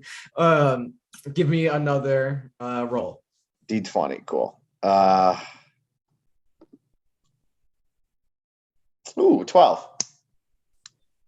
Ooh, 12. Nice. So you can give me another attack damage roll. Can I do anything else, or can I only attack? Yeah, you could tell me whatever you'd like to do. Can I dash forward to try to get way faster? Yes. You dash, and with a dash, you should be able to make it out to the front door. Cool.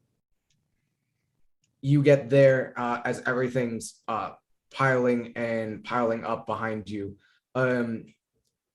You can go to swing to shut the door behind you as you get through. As you do it, this mob hits the door just as you close it, and all these hands are like slapping out the side. So I'm just gonna need an athletic, and it's gonna be an opposed athletics check to see if you can shut this door on them. Ooh, 13. 13. Okay. Yeah. All right. Come on. They get a +1. Whoa, they're stronger than me. They get a +1. It's a big crowd. Whoa! As all of these hands, it's just like a push. And then just at the end, suddenly you couldn't see them because there was just a moving shadow coming down the hallway, and suddenly Val and Seraphina slam in next to you, and together you guys slam the door. These hands break and they clatter to the ground, just like writhing. I look at both of them and I go, I'm setting this place on fire. Please do not stop me. Did we get what we came here for? I hold her in my hand. She's behind me. Yeah. Amdal's like, everyone's going to get high one way or another, because I know some of the stuff. Serene pokes her head over his shoulder and waves and goes, "Hi, I'm Serene." That's trippy. Okay. So fire, big fire, yeah. Yeah, fire. Serene, can we torch this place? Ground, and they've been killing orphans for at least 100 years that I've been seeing. They hook them up on nicotine, bring them in here, switch bodies to keep the souls of the children here, and then run off to go be them out there. Question. Uh-huh. You say switch bodies. You're in a doll. I am. Where's your body? This doll has been living as me for 100 years. The doll has been living as you. So the doll was always alive. Was that the thing that you found that I came here? Me and Noah, we wanted to make a doll that could come to life and give a children cheer.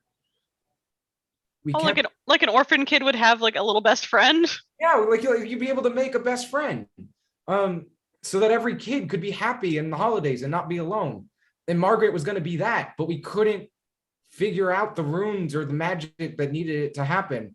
So when I heard that Submark had something that could work, I went to him thinking I could do it. I could do it before Noah came back and we could start our business together.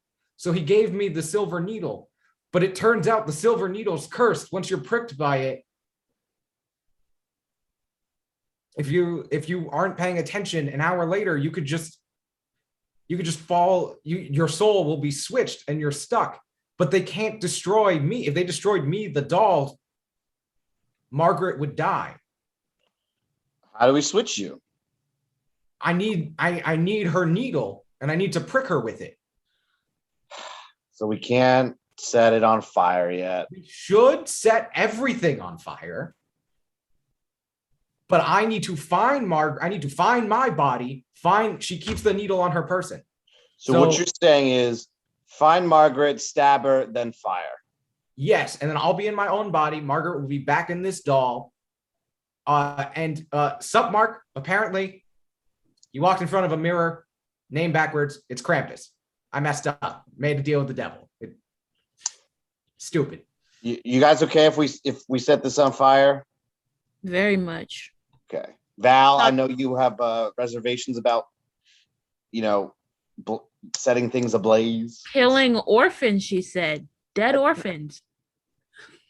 Can we set it on also fire? heard that she murders orphans. And I was like, were they in the snow globes? Did we just smash a dead orphan? No, it's been happening for hundreds of years, and orphans, unfortunately, long dead. The snow globes just protect the factory from onlookers. Okay. It's an actual shitty toy. Yes. So I basically turned off the glamour, so to speak. Yes. Okay. So fire. But yes. Fire. Yeah, Let's- I'm ready. let's go. Okay, cool. Fire. Do we have gloves so that we don't get pricked? Because we're trying to tussle over a cursed needle. Just throwing that out there. We don't need no invasion of the body snatchers happening here. Which, Amdal, if you had failed that charisma saving throw, that's what would have happened to you. Wow. I was like, wait, didn't you already get pricked with something? Yes. Yeah. Wow, that's awesome. There's still a charisma saving throw that goes with it. Oh. Got it. Charisma is not my my save. Oh man. So this said, you all are there and you hear what does this thing? What does the fox say?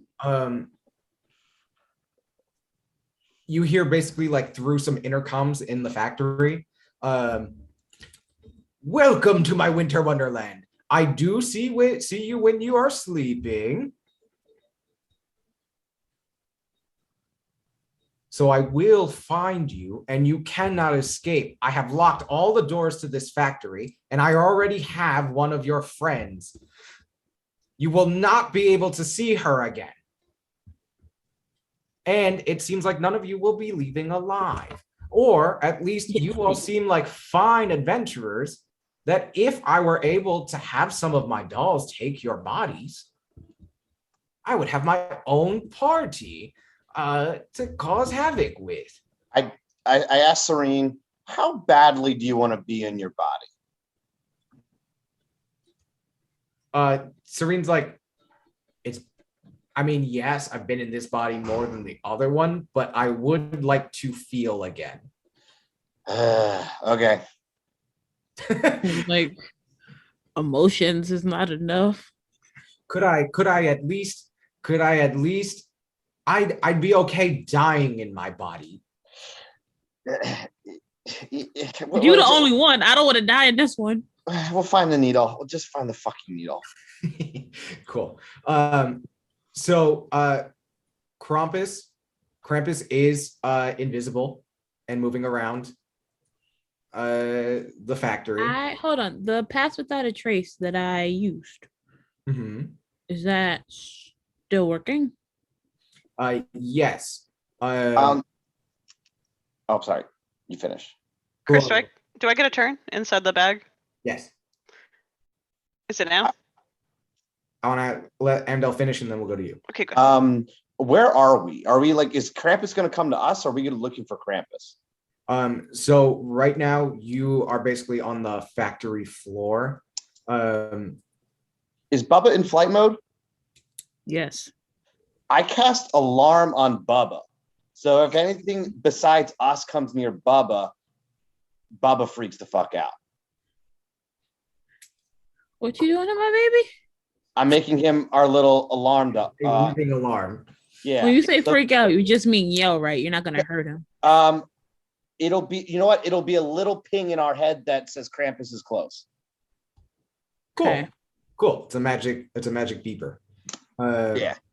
He's like a canary, I guess. Mhm. So I said, "Come here, boy," and I take out a little some of my cookies. Them still in my pocket, and I feed it to Bubba. And I like, well, I can I pet him? You can tap his head twice. I will tap his head twice and cast alarm.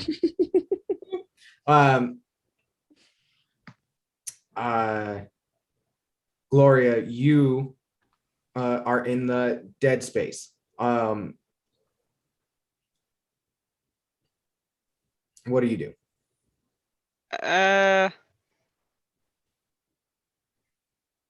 So I still have that broken ring that holds spells in it. Okay. Yeah.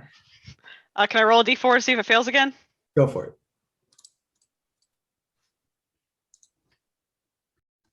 Nope, it doesn't. Okay. You start trying to cast magic. And Yeah. Can I action surge to do it again? I mean, No, yeah. I mean that works with the tax. It's okay. Okay, cool.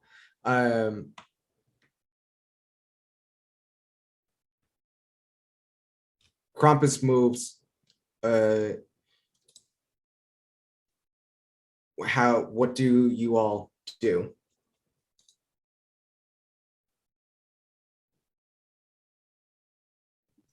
I'm readying my weapon. If as soon as Bubba goes off, I'm striking right where I think it is. Okay. So there's like a dead silent chill as it moves, as you all wait for something to happen. And then the alarm goes off. Amdal.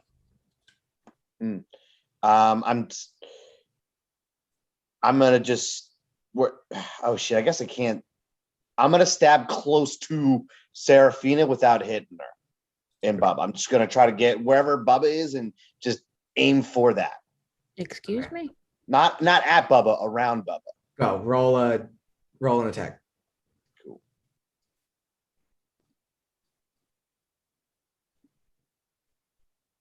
Ugh. 9. 9. Okay. As you swing, you feel a cold hand grab your hand. Guys. And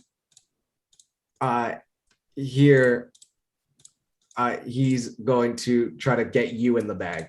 As a bonus action, I'm gonna take out my blood dagger and stab him too.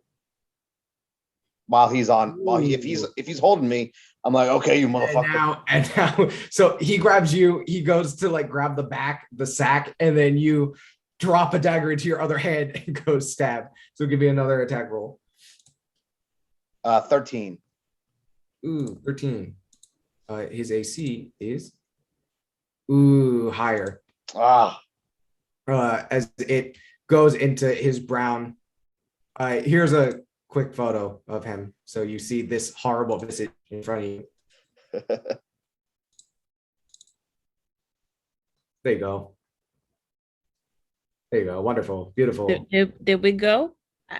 Oh, it's over here. I was like, I don't. Ugh, Oh. this guy. You'll see. He's an actual D&D character. Oh. I think it's a little homebrew, but just a little bit, right? As you go for the stab, and he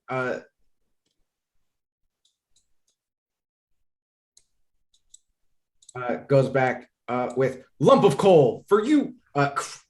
Shoots a little fiery lump of coal out of his hand at you. So he's gonna roll.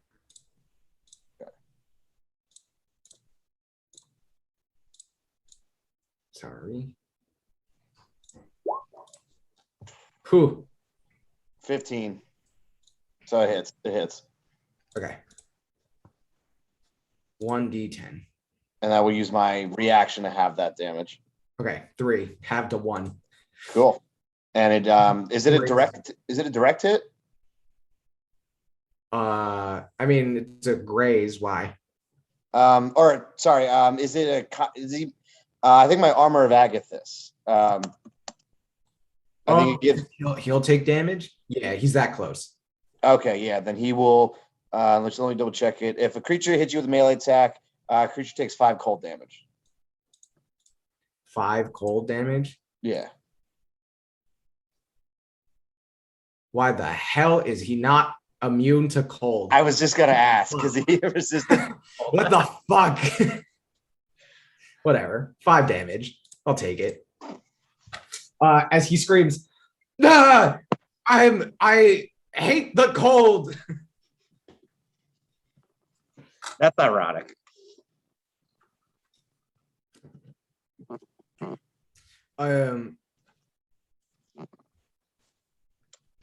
So at this point, who else wants to go? So Val and Seraphina, you can see the bag and you can see it like just a bunch of hands like pushing and punching, trying to get her way out. It's just a screaming bag. Question. Yes. So this is like, so as like my druidic warrior thing, it says I get cantrips, and when I gain level, I can replace these cantrips with other cantrips. Okay. But I haven't been doing that. Okay. So I just realized that is a thing. Okay. So could I use frostbite? Yes. Cool. Druidic cantrip. It is. Cool. It's funny that you're all using ice against this guy. So I use that. It has to make a Constitution saving.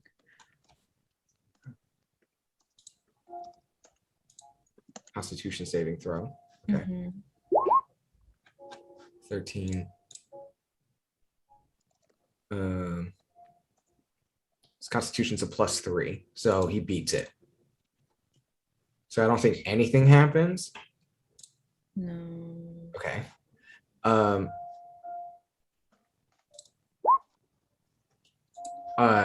Gloria, you feel a little hand on your shoulder as you hear, "Body can be mine," and you see a glint of a little needle. Oh, hell no. Nope. I'm fighting that. Hold on. Can I magic missile the bag out of his hand? Yes. Because Okay, won't the that's bag explode and shoot everything out of it if it gets damaged? So I'm gonna roll that as a roll an Arcana check for me to see how strong your magic missile is, to see if it's strong enough to get him to let go. So he's gonna give an athletics check, which for some reason he's strong. He has a +3. 11, 11. Oh, he's distracted by the cold. His old brittle bones, he shivers and he lets go. Fake knockoffs evil Santa hates cold. As he shivers, lets go of the bag as these missiles hits him. Bag falls, it opens. Gloria, you're now out of the bag as it falls around you. But you have a doll on your shoulder. Beautiful. And let's see.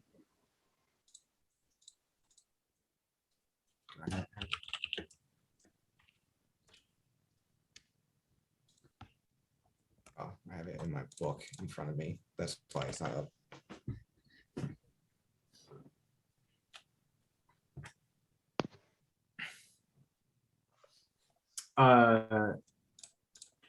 I'm also gonna have, before you go, Gloria, 8. God damn. My rolls have been shit today. It really sucks. 12. Okay, Val, does your AC beat a 12? Do you have a 13 or higher AC? I do. It's 14 with magic armor, mage armor. Me. As a needle whizzes by you, just like by a hair's breadth, as standing behind you is Margaret, in Serene's body, who just tried to stab you with a needle. Basically, this old Serene looks exactly like Mrs. Claus. Like this body looks exactly like Mrs. Claus. Even though it doesn't hit me, can I still do a reaction? Yeah, you still have your reaction, so you can still react. Oh, but I shouldn't burn her body, right? Question. Yes. Can I use ensnaring strike? Because if she fails, she will be ensnared. When it gets back to your turn. Okay. Gloria, what do you want to do? You're muted. You're muted. I know. I want to smash. Okay. I was just smashing buttons. All right. So Krampus is standing over you. Margaret's a little bit down from you. And I have a doll on my shoulder. You have a doll on your shoulder as well, and you're prone. So it would take half your movement to stand up. Oh, that's annoying. While prone, I can't squish it into. Yeah, okay. I guess you could just roll over. It is small. I just want to shove it into a ball and pitch it at Krampus. Or whatever I can aim at best. Okay. Give me an athletics check to see if you can.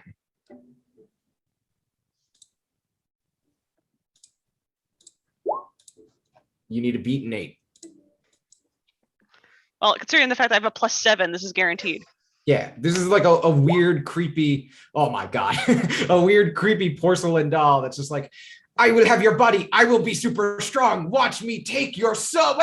Stop, as you crunch him up into a little ball. And then just I improvised a weapon, the fucking thing at the. Actually, this is crazy. I actually like this a lot. As you throw him, are you throwing it at Krampus or Margaret? Which one has a better chance of hitting? Your assessment. Or I guess, can I do an investigation check as to if I knock either of them with their concentration? Well, or, yeah, I guess I'm like trying to figure out, it's either one of them casting the spell actively.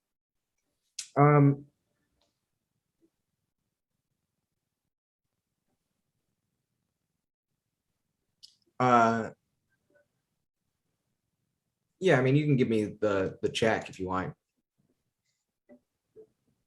Arcana? Yeah. Not great. That's a 3. That seems right. Yeah. That seems right. All right. I'll hit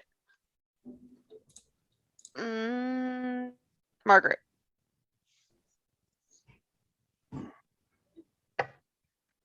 Okay. Give me an attack roll. I'm sorry that I do this literally every time. It's my strength plus my proficiency. Yes. Because you're good at improvised weapons, so you using something is fine. Got it. That's dirty 20. Yes, you hit. Which is going to be just a D4, Mm-hmm. and you can add your strength to it.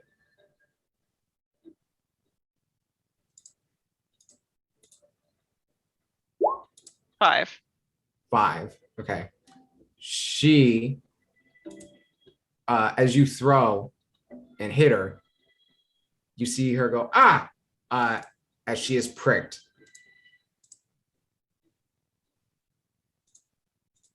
By this doll's silver needle. So she has to make a charisma saving throw against this doll.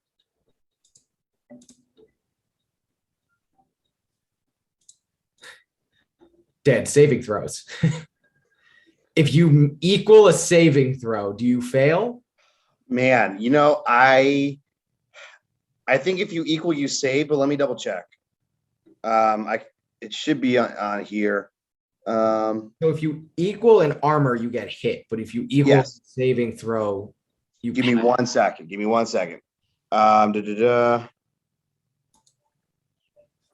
Just so you know, if you guys get pricked, you got to beat a 12.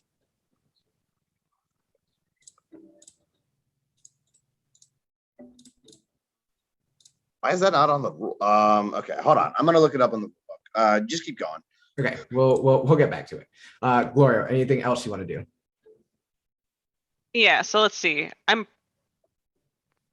What is that? Did I use one action? Yes.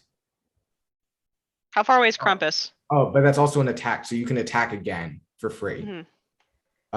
Krampus is like 5 feet away. Like he's right there. Like you just fell out of the bag. He was holding you. Yeah, smash. Yeah, you can attack again.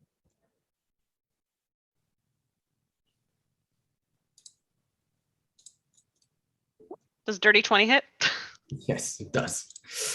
All right. I would like to.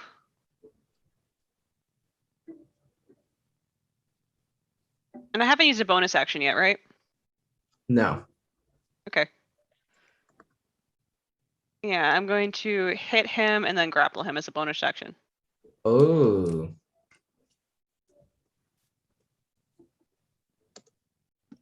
Yeah, so it's a D8 plus my strength modifier. Cool.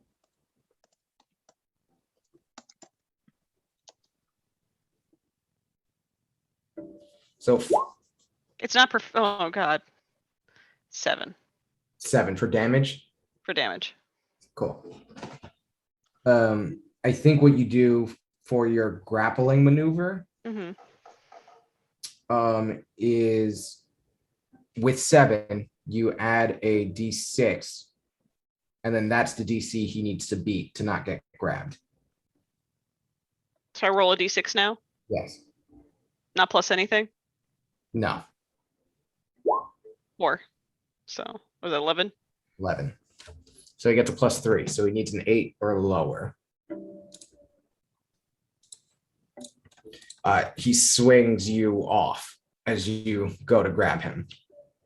But you do land fine. Like there's no damage. no damage or anything. But you square up. And you guys are basically surrounding him at this point. Seraphina. And I shoot Serene's body with an arrow. Yes, you don't want to entangling? Well, I have to have hit her with the weapon first. Oh, okay, cool. But she said she wanted to die in this body, so I just need to get her in there. I can heal her later. Cool. Give me an attack roll. And what do I add to that? My dexterity, right? Yeah. Okay, so that's 10, but also I can add my wisdom to an attack roll. So that's 10 plus, that's 14. Okay. Her AC is 15. She smacks the thing away. And it's just like, I have learned how to be in this body. I was made a doll and I want to live of real life and to feel. It is a curse to be made to exist. Oh, I can attack twice. So the second one is a 17 plus 4. She's screaming all this. You just kink, just hit her again. Cool. And then as I'm shooting that, I use ensnaring strike as a bonus action. Ooh, awesome. Strength saving throw. Strength saving throw. Nat 1. Cool. Nat 1. As your ensnaring strike hits, it immediately, like, the arrow hits her right in the shoulder. The vines. Okay, it's a D6 that you got a 1 on. I thought it was like 2 nat 1 staring each other down. No. I can re-roll that, but I don't actually want to hurt the body. I just want her restrained. So she's still restrained. Wow, so that's crazy. Sorry, go do your thing. as vines snatch out, wrap around her, she can't even speak anymore as they wrap around her face, so she can't say anything. As Krampus goes, "No, my wife!" And Serene runs. Serene on her getting a nat 1. Serene was riding the arrow that went across. Flew into her shoulder, crawls off the arrow, goes in, pulls out this needle and stabs the body. And she fails the charisma saving throw. Curse lands. As you see Serene's body, Margaret go unconscious. Both the doll, Serene, and Margaret, both, like, Margaret wrapped up in all these vines, just like slumps, and the doll falls, clatters, and shatters on the ground because it's made of porcelain. It was very well made as the doll shatters on the ground. But she's paralyzed. As you're looking at the body, it's asleep. Not paralyzed. Not paralyzed, asleep. So we can just basically I'll say I'll say that the whole curse thing, Serene just explained it on that like mad dash to here. You get pricked by it. If you fail, you fall unconscious for an hour. And then when you wake up, you're in the other body. The other part of it is that when you switch, the doll can't be destroyed. If the doll is destroyed, both souls die. So that's why they were keeping Serene locked up. But you said that the doll just, the porcelain doll shattered. Yes. So is she dead?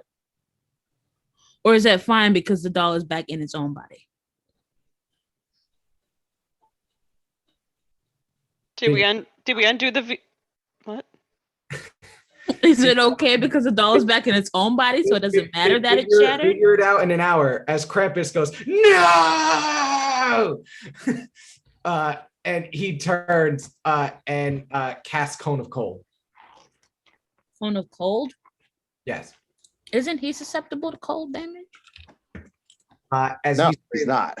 I use I create things I hate and I am bitter as he throws all of this cold damage. So I'm going to need a Constitution saving throw. Well, one, he's going to back up to try to get you all hit. As he backs up, Amdal and Gloria get to do opportunity attacks on him as he tries to back up. I'm stabbing him with my blood dagger. You also get a +1 on those. Yeah. Do I have to roll to hit? Opportunity attack or? Natural 1. A nat 1. No. Yes, you have to roll a d20. And we add a +1 for an opportunity attack, you said? No, I got a magic dagger. Yes, with his magic dagger. Got it. I was gonna actually teach you, Dan, that sneak attack is activated every turn of combat, not every round. Yes. No, I'm aware. Yeah. You do it twice. So I thought that's what was going to happen, and then it just didn't happen. No, 11. I haven't hit this guy. As he's gonna, his AC is high, as he just like blocks all of these hits, backs up, and then blasts a huge cone of cold. So I'm I gonna, activate yes. counter spell. He hates the cold. We hate to see it. Oh my god! Let's go. Wow. She really Holy said Spirit, activate. Activate. That's 1/5 level spell slot. You just burnt his straw. Oh my god. As he goes, I will show you the true meaning of Christmas and all of the pain that should come with it. As he goes, die! And as cold blasts out right before it hits all of you, it filters into the warmest burning fire that just happily like glazes around you all and fills you with a warmth. Then he starts screaming, no, no, as the fire slowly recedes. And as you all look, you just see Val with her eyes glowing silver. I give her that look. Fully confident in herself. Fire like can burn the building fire. Like we just gotta get out. That was so cool. Yes, the fire licks off, hits like this place, like I said, OSHA hazards everywhere. So no fire safety regulations, a full just straight up just a Wall of fire between us and him. not a wall of fire. Yeah. Some of those warm flames, while they are gladly shift around you all, in the ensuing chaos, one of the like Amdal was wildly swinging, he like cuts one of the teddy bears. It falls out. All of the fuzz inside is not fire retardant in any way, shape, or form. Just one small ember hits it and the whole thing lights up, which is, if you think about it, an even worse hazard because they come with real cigars attached to them. So we're not gonna die of fire. We're gonna die of secondhand smoke. As everything lights up, and this demon is screaming, "No, no!" What do you all do? Question. Since Bubba is of the sky right now, can he become of the land? Can he change forms? Or is that not a thing? Okay. Over long rests. Long rest. Okay, never mind. Because who's gonna carry her? I can like I'm bridal so style. I can like tall. bridal style carry her maybe. Hoist her. Mhm. The bag completely broken? The doll? The bag of holding? Yes. Wait. Okay. No, you just knocked it out of his hand. Right. I was like, we could just shove her back in the bag. Oh. And have her that's why- floating in the in between. She's already knocked out. Not a bad idea. Yeah. It's like we brought you a present.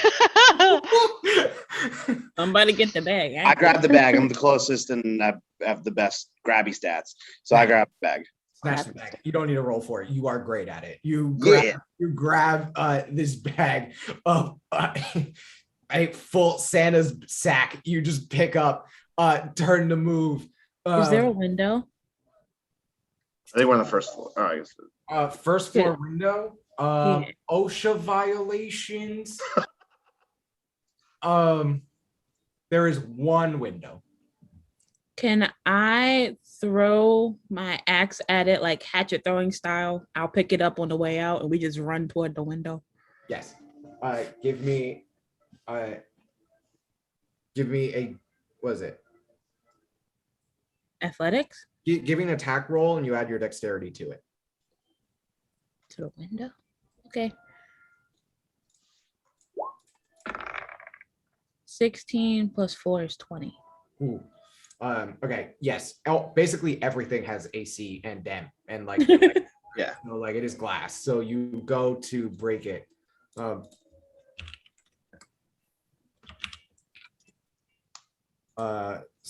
glass. Okay. So this is the question, right? I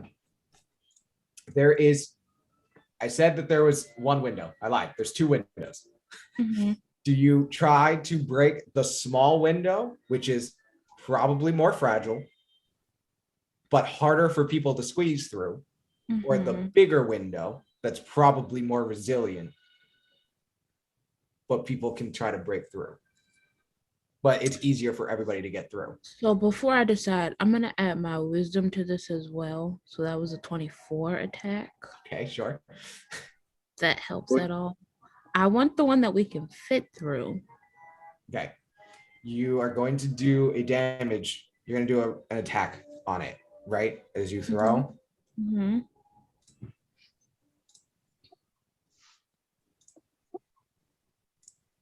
It has 7 HP.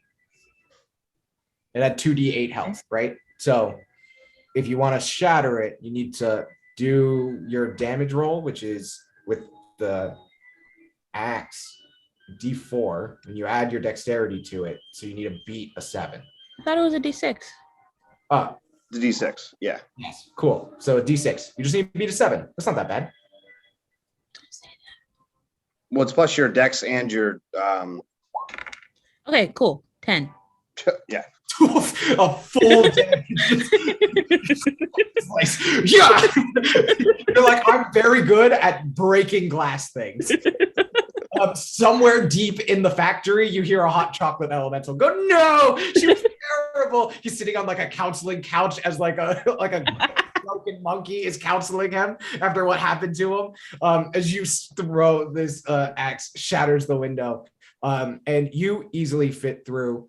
Amdal, you fit through, even though you are dwarf. You're in a weird way a little smaller and dexterous than everyone else as you jump through. I'm just gonna need, and you have the bag, so you have her with you as you jump through. I just need Val and Gloria to give me the acrobatics checks to fit through. Can they get advantage? 'Cause I went out the window first, and like it's as a guide, I give them advantage through difficult terrain. No. Yeah, I tried. 11 and a 9. That would be 12 if it's acrobatics. Oh, okay. Yeah. 12 and a 9. 12. Okay. Gloria, I feel you help Val through. You push her through. And then now you'd have to wait one more turn as Krampus comes running up to you. What do you want to do? You get one turn, he gets a turn, and then you can try to get out again. I would like to use what they call it, a superiority die. Yeah. And I'd like to use a actually, how does this work? It's menacing attack. I figured if I actually have to attack, I might actually have to attack. Yeah, I think you have to hit him and then you. So he's running up to you, and that's fine. You can swing back. Okay, yeah. Okay. Am I doing that now? Yeah. Okay.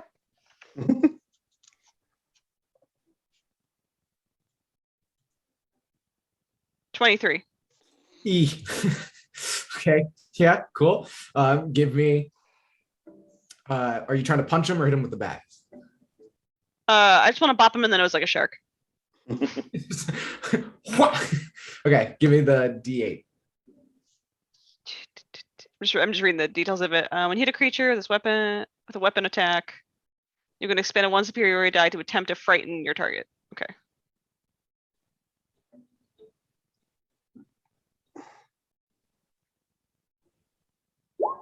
Oh, it's a 1. Cool. I rolled a 1. I think you still expend the superiority die. You can also like hit twice, right? Because you attack twice. So Yeah. you give the superiority die to the other roll if it's better and you hit it. Okay. Oh, I see what you mean. All right. So roll a d8 again. Roll a d20 again. Ignore that. Really, really ignore that, please. Sure, I can because you did the wrong. It's the wrong die. So Yeah. 17, Fuck. and it's an attack, so it's like a 20. Yeah, it's like a 20 something. So then now roll the real d8. A one plus your strength. D8 plus my strength. Yeah. The first d8 is plus your strength as well. 6. Okay, so a 5 and a 6. Okay, so 6. Roll a d6. Nothing added. No, that's just a superiority die. 6. Wow. Ooh, 12. Okay. I will roll his saving throw with disadvantage. I think at this point, with his whole factory being on fire, these bunch of random kids that he definitely clocked as naughty from the beginning, is fucking up his life. So he needs to roll an 11 or lower on this wisdom saving throw. Is he wise? He gets a +2. So he needs a 9 or lower. He's going to roll twice. So an 8. You're looking for an 8. Fuck. Yes. Fuck. He runs up. Basically what's happening as you guys all make it out, then you see the fire burning in the back. You see Val get through the window as Gloria vaults her through. But you are waiting for Gloria and she's not coming out. And instead you see her turn and you just see like her silhouette with this big monster rushing at him. Like this bit, like this, you know, this like what are they fucking called? Fairy tale figure just running at her. Like it's gaunt eyes sunken in. It's just skinny, lanky body. And as it's running at it, it's just like, I am the father of Christmas. I will hunt you down every Christmas moving forward. You will not know if your body will be. And then she just pops him in the face. Just the entire thing. Just one clean punch right in the face. And he goes, that will not stop me. I will. And then she just pops him again in the face. As he goes back, he goes, and he turns around and is just like, I have no skill. I sold myself to a fiend for this, and I sell tobacco to children. You're a monster. As he runs away into the factory. For a second, I think there is like a glimmer of the person. I think Gloria, you just like quickly kind of get a sense of like a portal behind him appear in front of you, shrink and disappear. And I think you get a sense that whatever might have been happening with portals affecting people and giving people like a hint of fiend energy or other extraplanar energy. Maybe something happened to this guy a long time ago where he felt like he couldn't do anything, he couldn't make it. One of these portals opened up near him because they sensed his desperation and desire to make something of himself. And this demon called Krampus offered him the factory he always wanted. And he took it.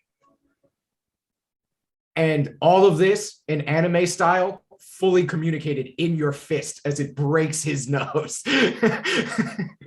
And you just understand his whole world. He understands you, and his like real self kind of kicks in for like a glimmer of a moment.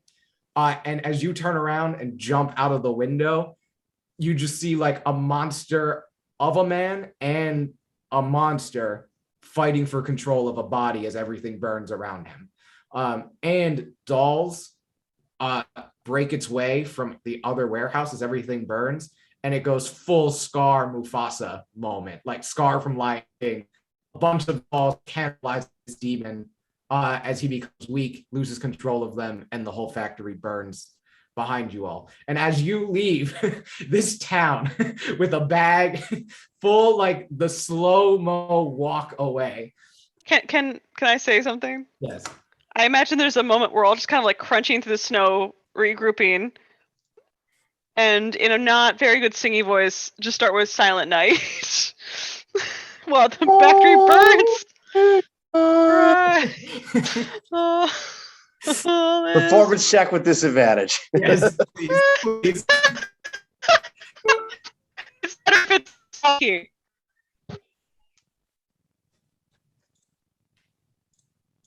Who's giving me that performance check with disadvantage? Guess I'll do it. I want do it. it. No, let Val. hold on, Val. hold Val on. volunteered. Because I was like, hold on, my performance is. Oh, I lied. It was persuasion. Do you still want me to? Yes, do it, Val. Okay. 9, 10, 11, Ooh. 12. That's 13. Beautiful. As as you guys leave this town, this quiet suburban town that has been haunted for a while, you see some townspeople come out and cheer as like this haze seems to be lifted off of them, and this factory burns away. And you guys come back to the school. I mean, after about an hour, you check on Serene, and she wakes up, having actually gone back into her body.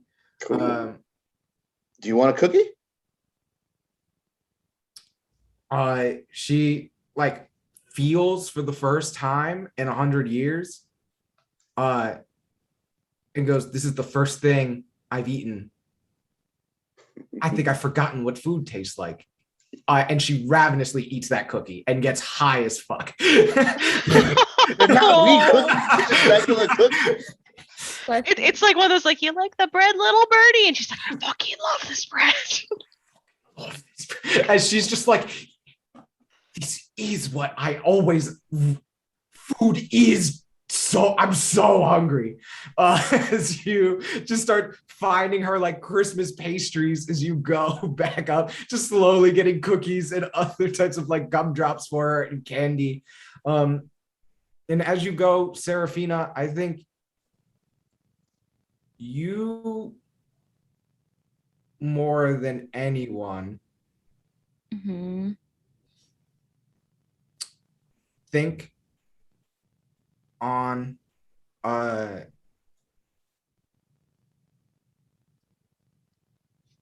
you and Ace. And I think the thing that really rung out to you was going to a place and having somebody not be there. And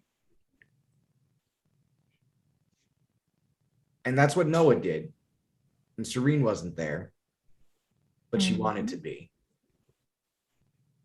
And that's what you're thinking about. Even if you aren't talking about anything as you're coming back, you're just thinking about that as you're heading back and Amdal's feeding her. Well, I also had a question. Yeah. Did anybody dibs that bag of holding? Can I dibs that? No, it's mine. Honestly, I don't trust either of you with it. You guys get back to the shop as the wonderful moment of seeing Serene see Noah again. And that quiet sort of like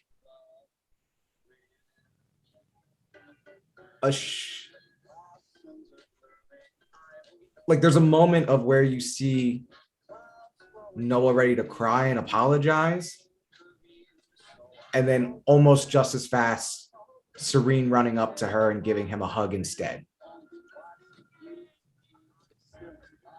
And as that happens, that little magic that one of you saw when you came into the workshop for the first time, everything in the room lights. As instead of horry, scary, creepy dolls coming to life, their love brings the toys to life. As all of these toys that he's been working on this whole time and trying to do what they said that they wanted to do together, the thing that would bring them back is just them being together. So you mean if she had just waited, they would have been fine? They didn't need the cursed silver needle. Oh, As they cry with one another.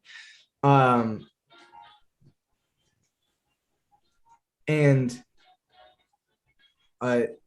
they turn to you all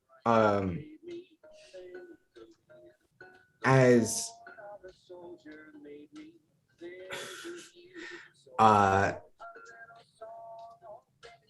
probably, I'm going to say this is probably going to be a sad thing. As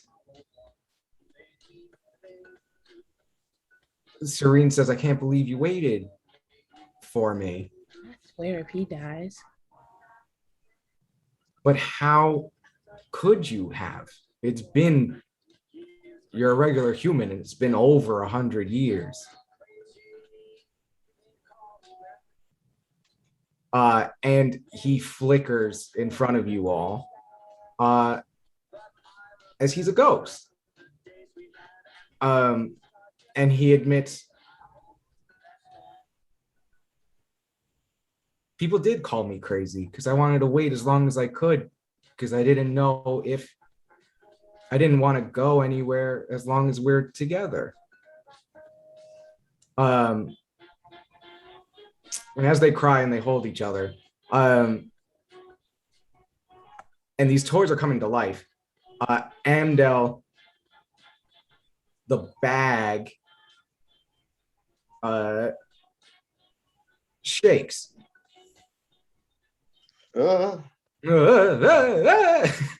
As it leaps out of your hands, rolls around, and like slithers across the ground until it finds Noah, wraps around him as he like looks confused, and then it fully envelops him inside.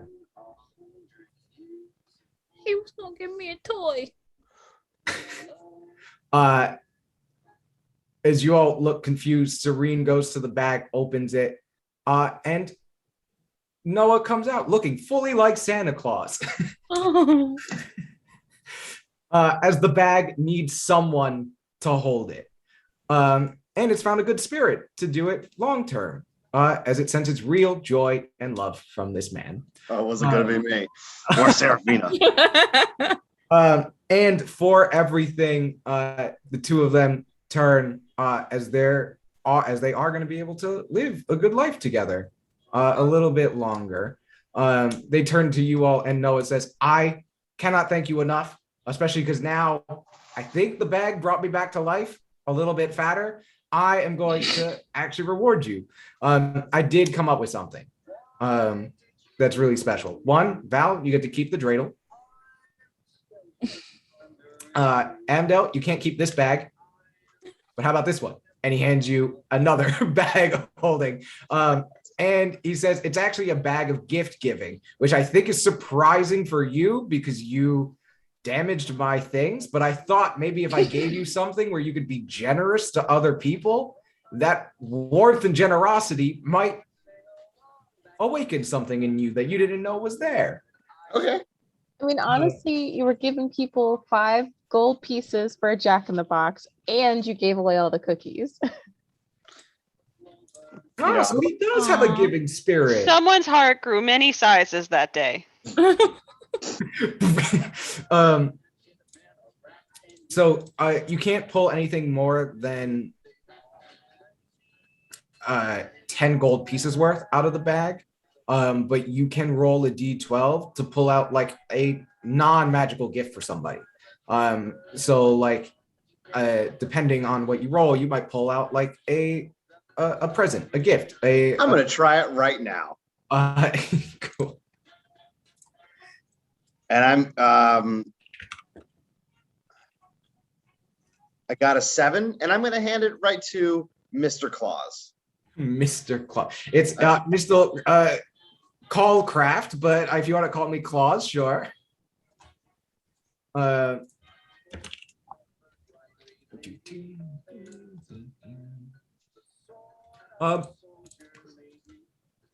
You pull a full you pull like the coolest looking bike you've ever seen out of the, like a full bike. You just like, Well, if you want to lose those pounds, here you go. Merry Christmas. wow. But I'm being very genuine when I'm saying that. I'm not that there's no I know there's no insincerity. malice, but like Serene's like, I enjoy the pounds.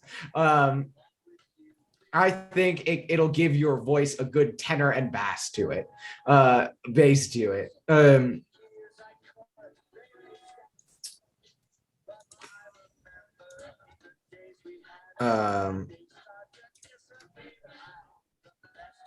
What do we get? Yeah, no, I'm thinking. Oh, I was like, wait, don't forget us.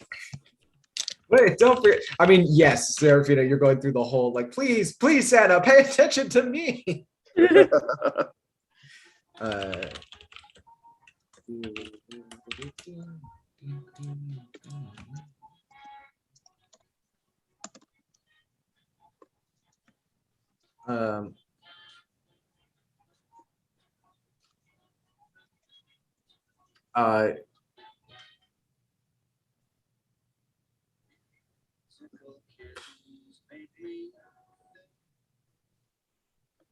Sorry.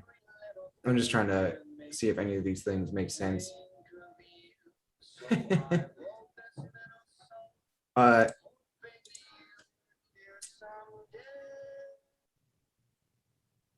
Gloria, he hands you a staff. It has a little mistletoe at the top. It has 3 charges.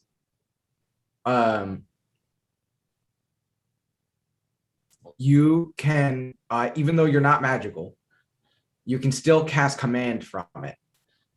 But the only thing you can do with it is command people to kiss. Yes. Okay.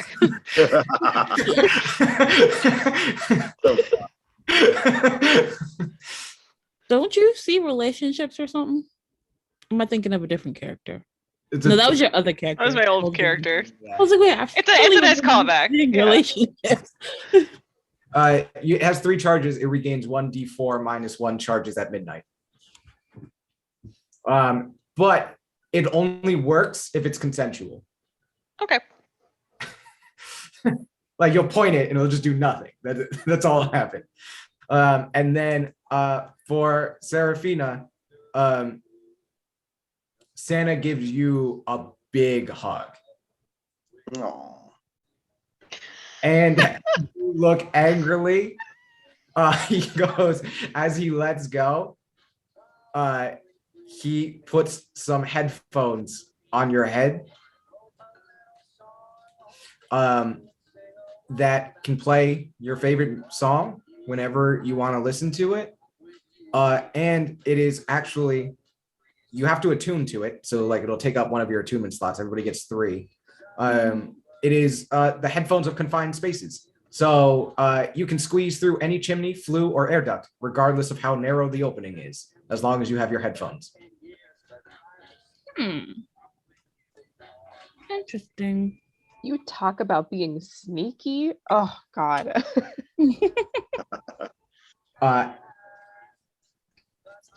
And Okay. he sorry. says, "It will." What's your question before he says the last thing to end everything? This is just me being nitpicky. You're not gonna like this question. So no, I'm not even gonna do that later because he gives you a light tap in the chest, Seraphina, and says, you were studying Druidcraft. If you're ever interested in wood carving or want to learn anything about it, you're free to come to this shop. And I think the biggest lesson that I want you to take away is that I've never met anybody who understands love as much as you do. And love should be something where even if you lose someone, at least you can always remember them and hold them close, because you never know when that can serve you well. As Serene gives him another big hug, and we swirl out as music just encapsulates the school, and lots of people are having Christmas trees and dancing and giving out gifts, and Amdal's just pulling all this random shit out of the thing, just like gold and gems and musical instruments and clothing, just like frolicking with this bag.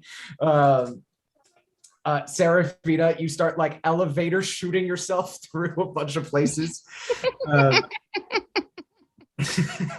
guess, Gloria, you're trying to do whatever you can with the staff. I think I'm like in the dorm room, just staring out, just being like, keys. Keys. Keys. Just see. And you're like, do they like each other? Keys. Like, all right, let's try this one. oh, didn't see that happening. Okay, cool. And Val, you get to give your sister the dreidel, who like for hours is like, I can't figure this out. It doesn't stop spinning. And she's just running around screaming. As your whole family just claps together. As we end this session, thank you. That was wonderful. That was so This fun. was so good. It's That such was a good really one-shot. good. Thank you. That was so good. That was so good. I really liked Noah and Serene, and I think I just loved the song, and then like just like kind of took that and went with it. It was a really good song. Clover is the station, and it has a bunch of other like electro swing, raspy. I think the singer is Oreo, who's also really, really good. And I like those songs, and I feel they fit the city a lot. And so I'm gonna try to pull some more of those songs in. I also realized that I haven't had any bards in the story so far, and like bard magic hasn't been a part of the story. Like we've talked about magic in different ways, how you have to study for it, how you have to have dragon marks for it. But bards, it's just like pure love and affection for stuff. Like you just love this thing so much. You love giving gifts. You love other people. And there's a good magic to that. And that's why that's Christmas. That's what I felt. So yes, he is a bard. Wow. I am in the spirit. That was so good. Thank you. Yeah. So I'll stop that.